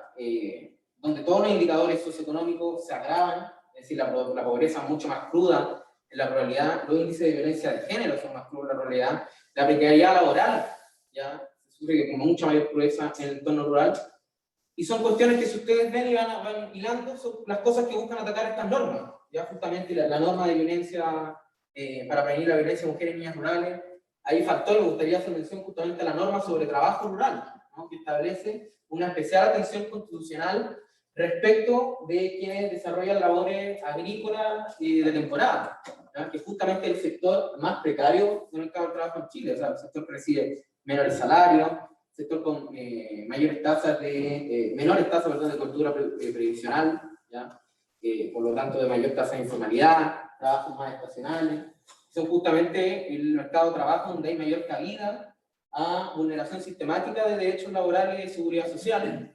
Y hay justamente mano de obra que la componen fundamentalmente mujeres, migrantes y pueblos originarios, ¿ya? Pero retomando un poco la pregunta que hacía Klaus, yo creo que la hoja de ruta que trazan estos artículos para garantizar el derecho a la alimentación es fortalecer, por lo tanto, a quienes hoy en día, a pesar de un escenario sumamente adverso, llevan a las mesas nacionales los alimentos más sanos y de mayor nivel nutricional.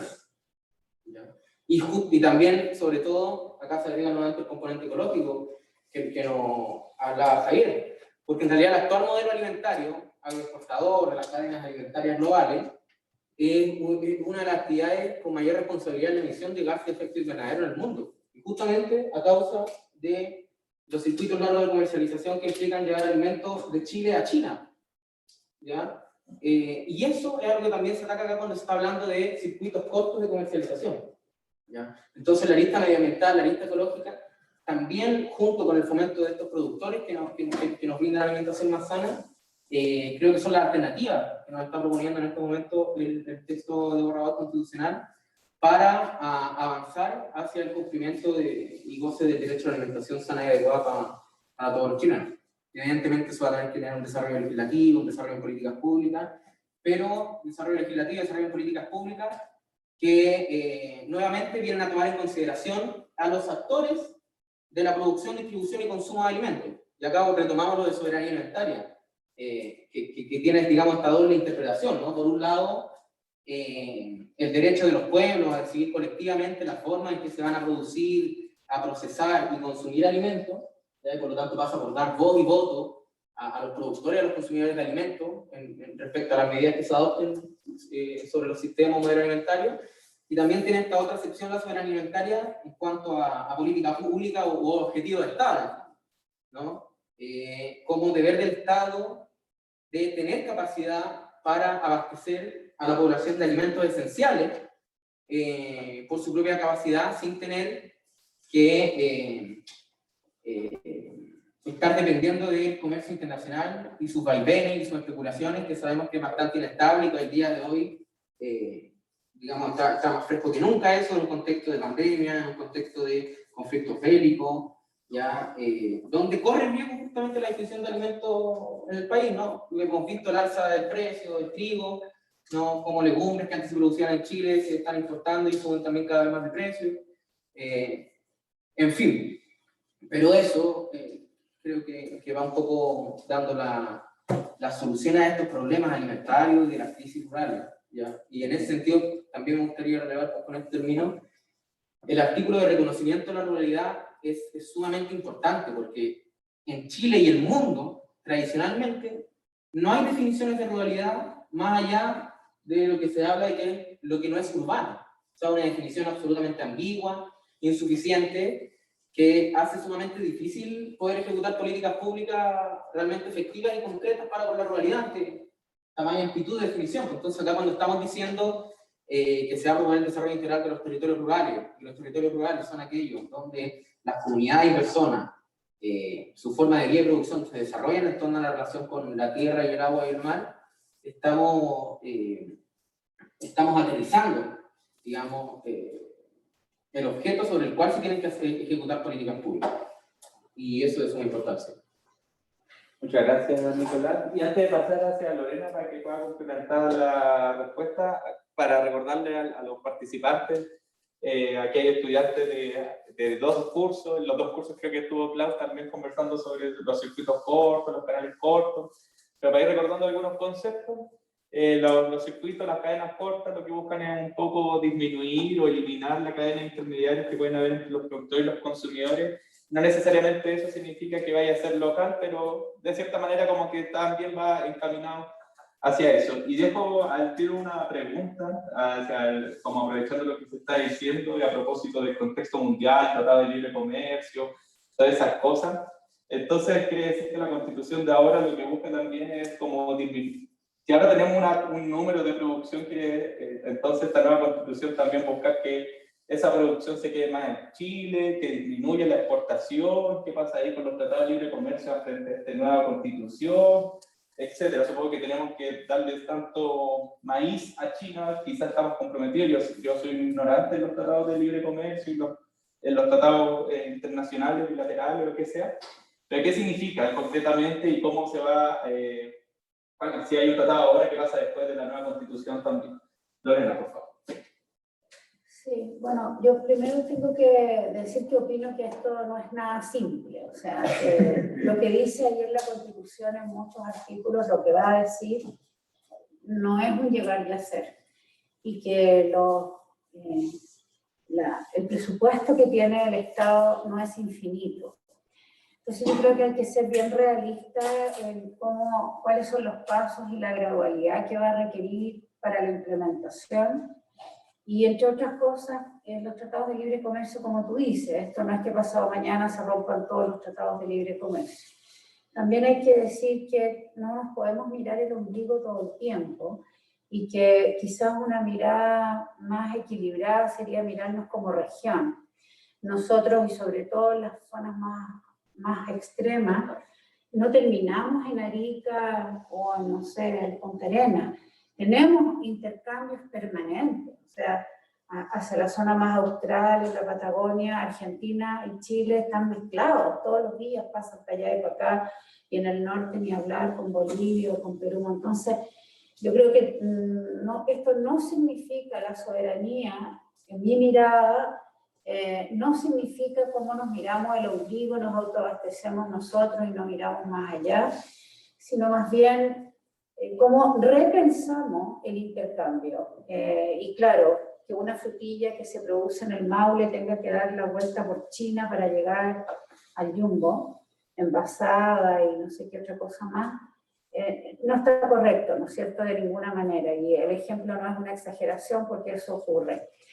Pero esto es un proceso gradual en el que tenemos que mirar las consecuencias, la factibilidad, etc.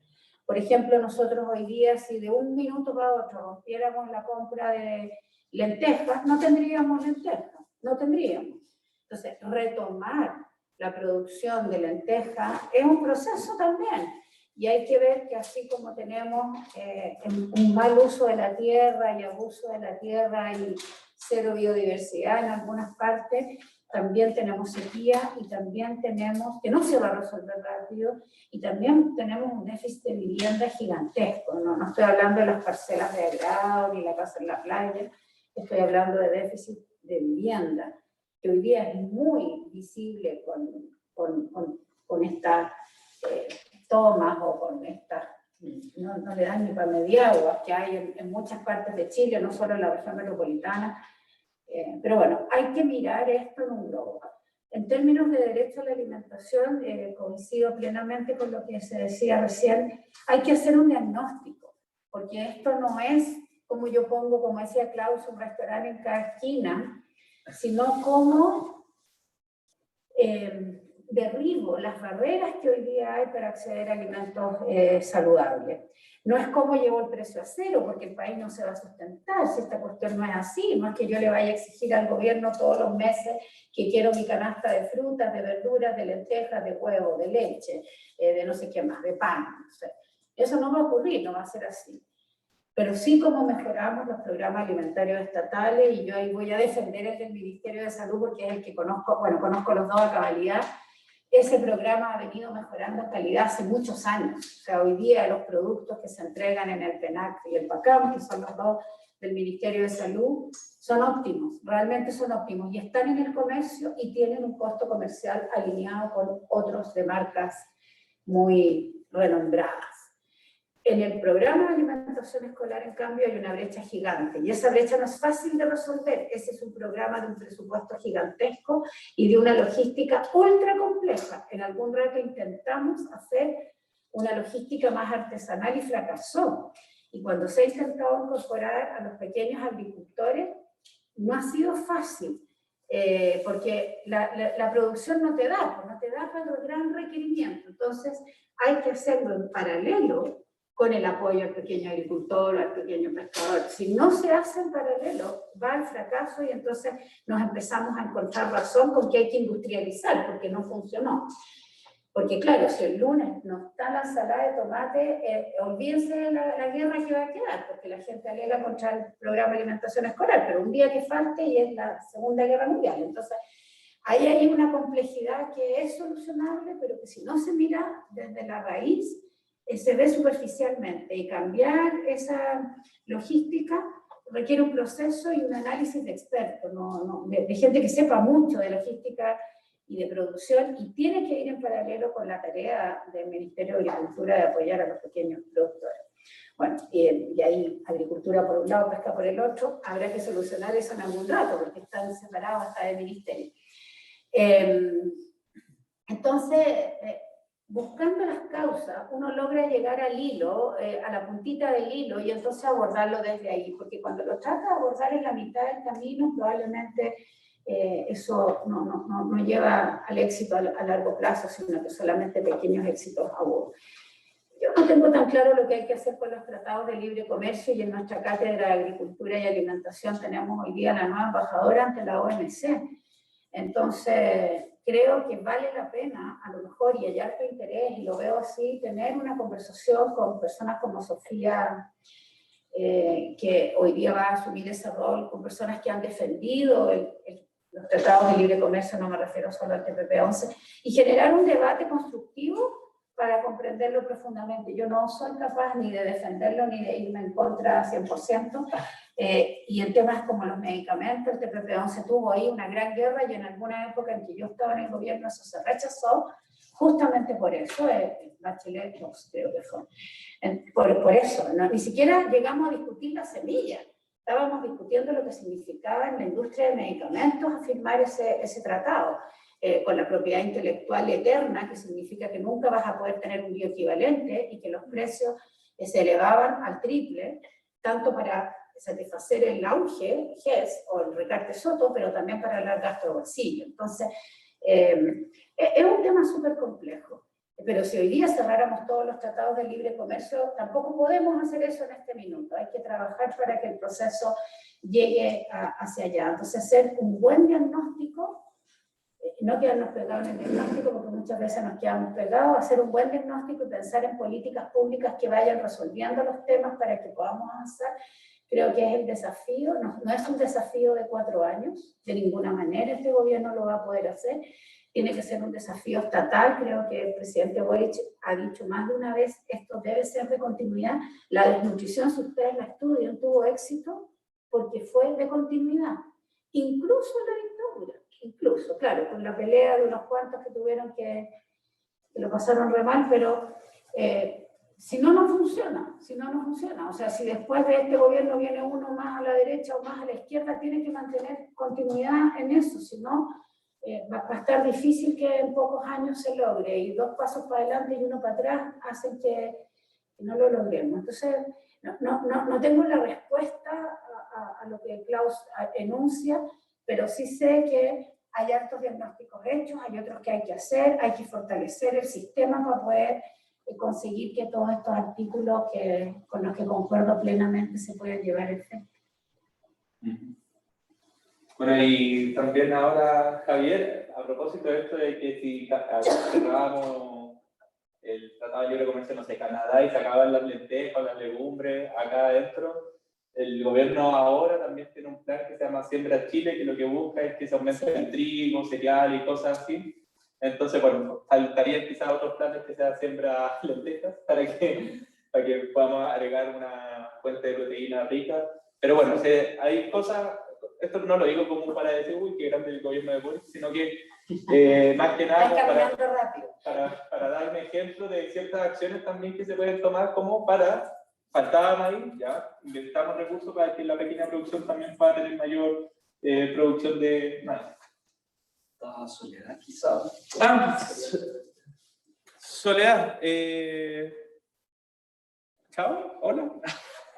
Levantando la mano. ¿La mano? Ahora sí, y tengo mi mano también levantada, mi manito chica. Es que no se ve. Ah, no se ve. No, pero dale, se puso silencio. ¿Ahí me escuchan? Sí. Ya, con lo que manifestaba Klaus, hay varios elementos que a mí me gustaría agregar, que algunos los tocaron brevemente. Una, por ejemplo, que tiene que ver con el retomar los cultivos. Nosotros éramos un país que producíamos una gran cantidad de trigo, nunca fuimos autosuficientes, pero sí se producían en mucha más cantidad, igual con las leguminosas, y con una serie de cultivos más que se han dejado de producir por un tema económico. Para los campesinos es un problema producir lentejas porque no salen a costo, o sea, ni siquiera se recupera el costo de la producción del año. Son cultivos anuales, pueden solamente tener una vez en el año una producción y no son rentables. Entonces, mientras no existe una política de incentivo a la producción de los alimentos esenciales que el país necesita, va a ser muy difícil que los campesinos vuelvan a las producciones tradicionales. El otro elemento tiene que ver con los precios de los alimentos, que cuando producen los campesinos todavía quedan igual, siempre venden a revendedores, y al final el campesino no gana nada y el revendedor se lo gana todo. Esa es una cadena que ha sido muy difícil de romper y donde se ha trabajado mucho en eso, sobre todo con el tema de los circuitos cortos, que esa es otra alternativa también que podría colaborar en contar con alimentos apropiados nutricionalmente, que tiene que ver con los circuitos cortos, no sacar las producciones desde la región, no sacarlas desde la comuna. Y para eso, durante varios años, se ha venido trabajando con los gobiernos, porque ya ha sido con varios gobiernos. Las organizaciones campesinas han venido trabajando un programa que se llama de compras públicas, donde, por ejemplo, se mencionaba el tema de lo complicado que podía ser la alimentación de la JUNAEP. Resulta que en las escuelas rurales, hay escuelas rurales que tienen 2 alumnos, 3 alumnos, 6 alumnos, y perfectamente esas escuelas pueden ser abastecidas por productores de la misma localidad, lo que significaría tener un producto sano, más barato, y también estaría colaborando a la cultura culinaria del sector. No le harían comer cosas que no están tradicionalmente vinculadas a su proceso de alimentación. Por otra parte, en el mismo sentido de las compras públicas, ¿por qué no tener sistemas directos de compras de productores a los hospitales, a los regimientos, a las cárceles, que son lugares donde el Estado sí puede intervenir y se podrían generar políticas de compra directa de alimentos? Se ha trabajado durante muchos años, pero nunca se ha atrevido a ponerlo en marcha, Y es un programa que realmente podría, por una parte, asegurar alimentación sana y por otra parte podría asegurar a los campesinos que tener producciones medianamente rentables y retomar todo lo que tiene que ver con la alimentación tradicional y con la cultura gastronómica de cada región del país. Eso quería decirles. Muchas gracias, Soledad. También nos estamos acercando hacia la finalización de este conversatorio, que ya llevamos como 2 horas, pero igual aquí Javier tenía una palabra que dar. Entonces, da Javier su comentario. Y no sé, dejamos espacio para opiniones, palabras finales también, para que vayamos cerrando y eso. Javier, por favor. Sí, bien breve. Un segundo. Klaus, que estaba haciendo una consulta a la que se le está respondiendo, se tuvo que retirar. No escuché la respuesta. Fue de a su hijo, pero nada, va a estar grabado. De hecho, él está grabando la sesión, así que va a poder escuchar la respuesta después de hacer una pregunta. Pido disculpas en nombre de él. Sí, porque la respuesta era dirigida. No, pero algo clave. La Constitución tiene 2 componentes importantes. Por un lado, refleja el ordenamiento jurídico máximo que tiene que uniformar el resto de normas. Y eso incluye también la política exterior y las relaciones internacionales, incluyendo los tratados de libre comercio. Eso no significa que al día de mañana se le ponen fin a los tratados de libre comercio, pero lo menos va a significar una renovación y renegociación de muchos de ellos, que contemplan además esa etapa de renegociación. Los tratados tienen una temporalidad, cada cierto tiempo se revisan y se van adecuando. Por tanto, en esos procesos de renegociación, lo que debiese realizar el Ministerio de Exterior y la Presidencia, que son los que conducen la política internacional, es adecuarla al estándar fijado por la nueva Constitución. Y eso va a tener distintas traducciones según el tipo de tratado que se trate. Y respecto a los derechos, diría, las respuestas son múltiples, porque ahí va a depender de qué tan bueno sea el abogado que contrate. Porque la posibilidad de hacer exigible se da en distintas sedes.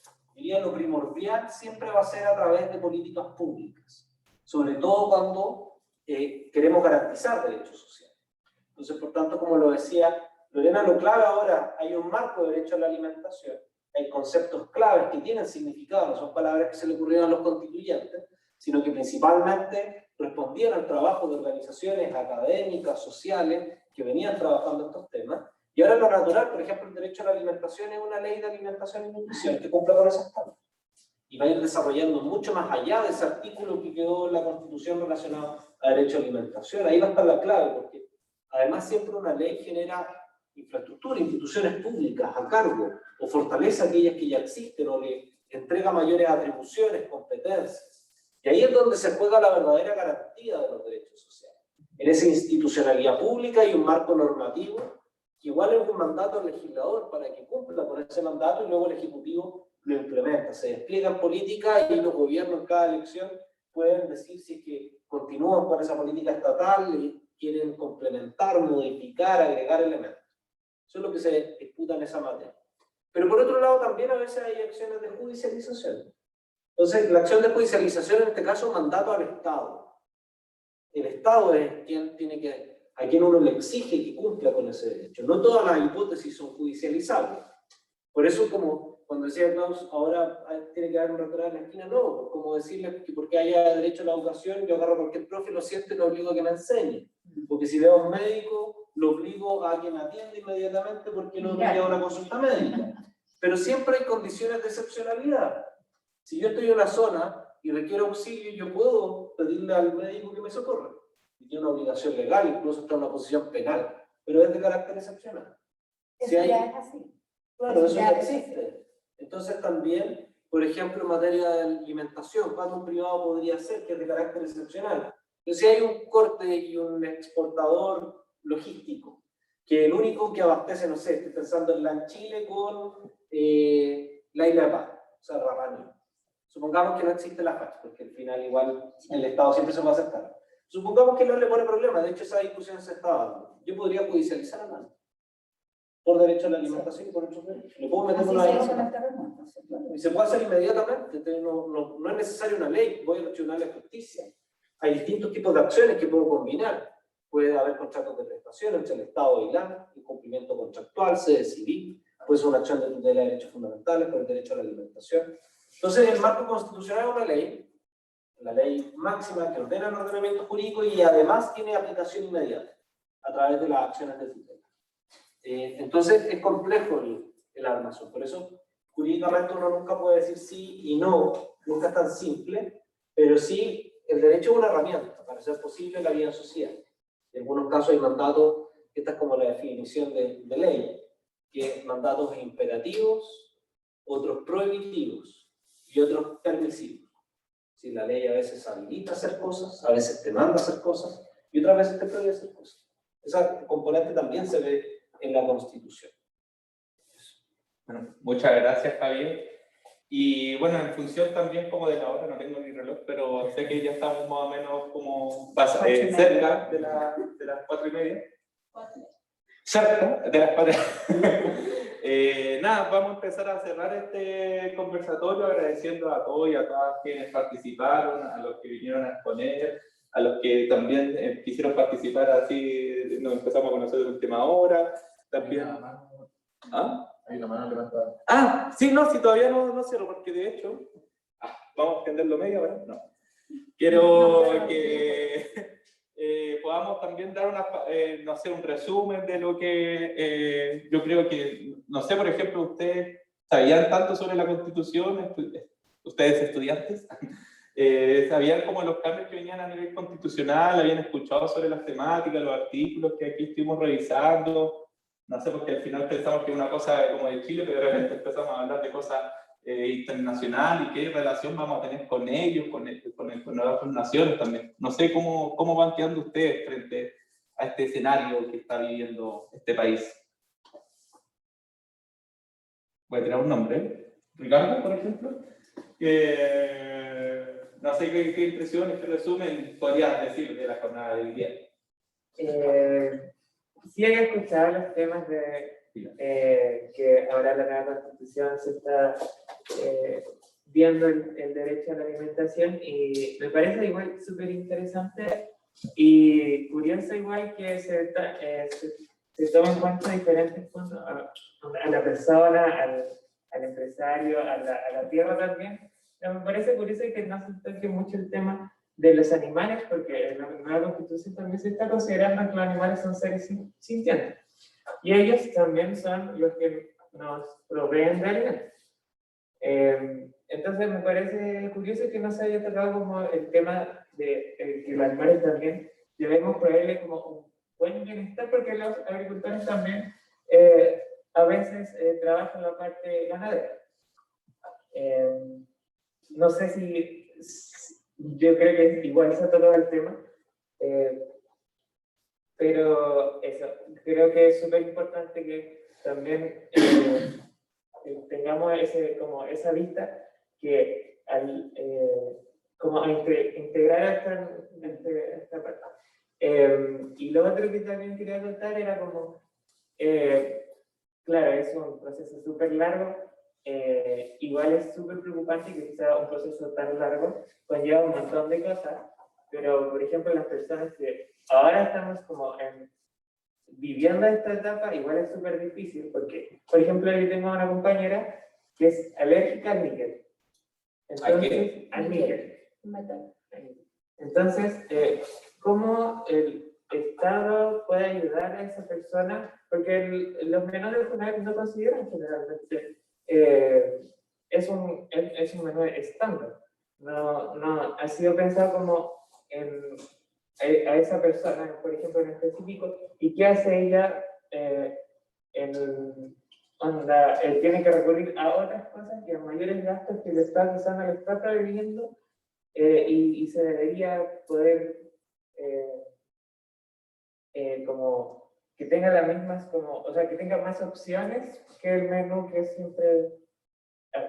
Y por ejemplo, ahora nosotros en Flores también estamos luchando porque tampoco tenemos un menú Junaep en el casino. Tenemos que ir a Agro para poder tener ese menú Entonces, me parece como preocupante que sea un proceso tan largo para resolver los problemas actuales. Claro.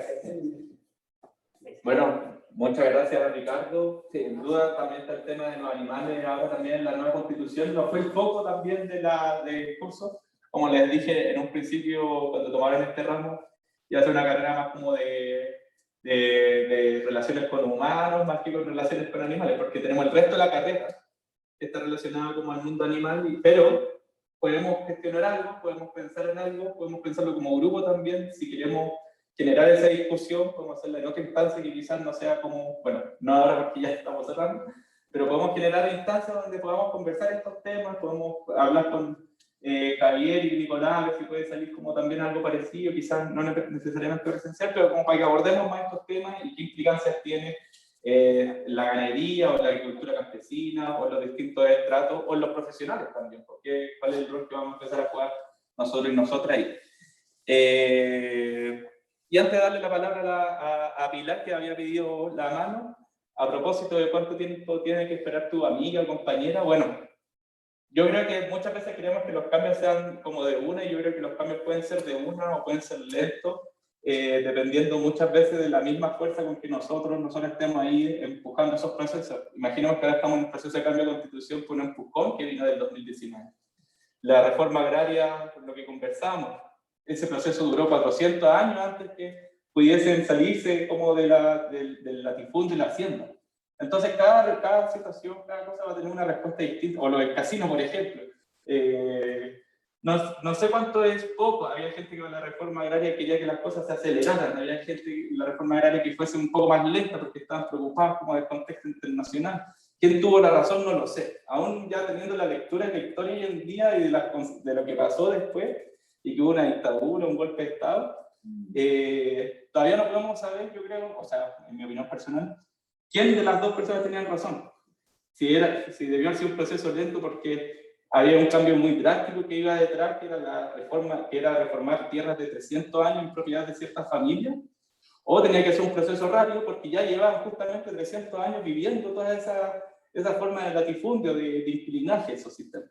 Entonces son respuestas que yo creo que aquí nos vamos a ir con más dudas quizás que con respuestas, pero eso es bueno. Solo sé que nada sé, decía Sócrates. Siempre se los tiro ahí de repente a ese. Profe, Pilar, por favor. Y quizás a propósito de lo mismo que dijiste, primero agradecerte que me invitaras, y no sé si agradecerte o no, pero cada vez que participo en una actividad de este tipo quedo más confundida.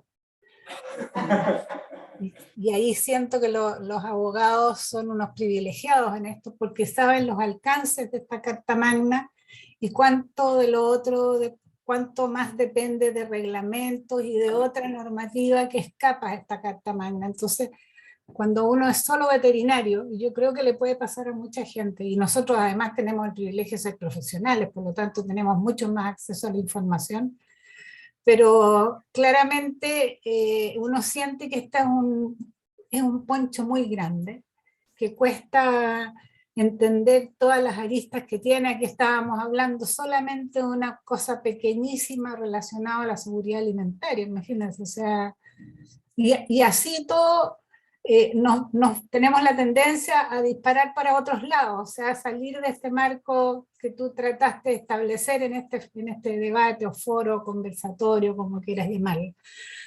De todas maneras, a uno se le abren nuevas cosas, se le encienden ciertas luces, hay cosas que se van haciendo más cercanas y más entendibles, así que le agradezco a los profesionales que participaron de este conversatorio, que pudieron transmitirnos esta información, y agradecerte a ti, Iván, y a todo el curso que está presente o vía virtual. Un abrazo a todos. Gracias. Y bueno, ahora sí, como para ya ir cerrando, ¿alguien más tiene algún comentario por aquí? ¿Estamos cansados? Y por el internet,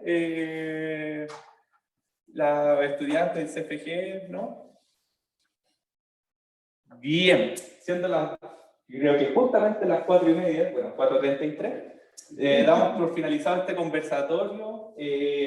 Este es uno de los primeros conversatorios que vamos a realizar, no, quizás el último, no lo sé, ahí vamos a conversar también para ver qué podemos hacer, para también conversar sobre este proceso que está viviendo Chile, y como les decía, desde mi opinión, lo encuentro sumamente importante por ser por primera vez que estamos construyendo una constitución donde elegimos a gente que la pudiese redactar y vamos a estar aprobando, hicimos una prueba de salida, una prueba de entrada, una prueba de salida. Entonces encuentro que es un proceso como histórico, si uno, ustedes ya saben, porque yo les cuento las cosas de historia, los cambios que vienen como de repente, cómo nos vamos así, de repente se estanca, de repente chumpa, pasan cosas como que, no sé, pues como que nos cuesta como estar leyendo la historia siempre. Y yo no soy historiador, pero tratando de leer la historia que estamos viviendo ahora, encuentro que estamos en un momento así súper importante en el sentido de que por primera vez estamos construyendo esto. Desde, no sé, quién estaba ahí antes, el Diego Portales, pasamos por no sé cuantito hasta la última que nos quedó construida el dictador. Así que, nada, muchas gracias, Javier, Lorena, Nicolás, Soledad, por estar participando en este conversatorio. Y bueno, nos estaremos viendo en otra. Vamos a ver cómo va siguiendo este proceso constituyente que en definitiva no va a terminar el 4 de septiembre. Va a faltar muchas otras cosas más, lo que en función también del resultado, pero faltan muchas otras cosas más y la importancia que tenemos cada uno de nosotros, de nosotras, en esta construcción.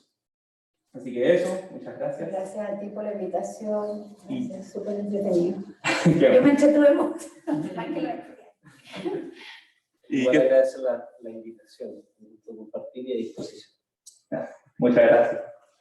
Así que nada, se va a cortar esto, así que no sé. Chao. Chaito. Chao Soledad. Chao Bárbara. Chao Paula.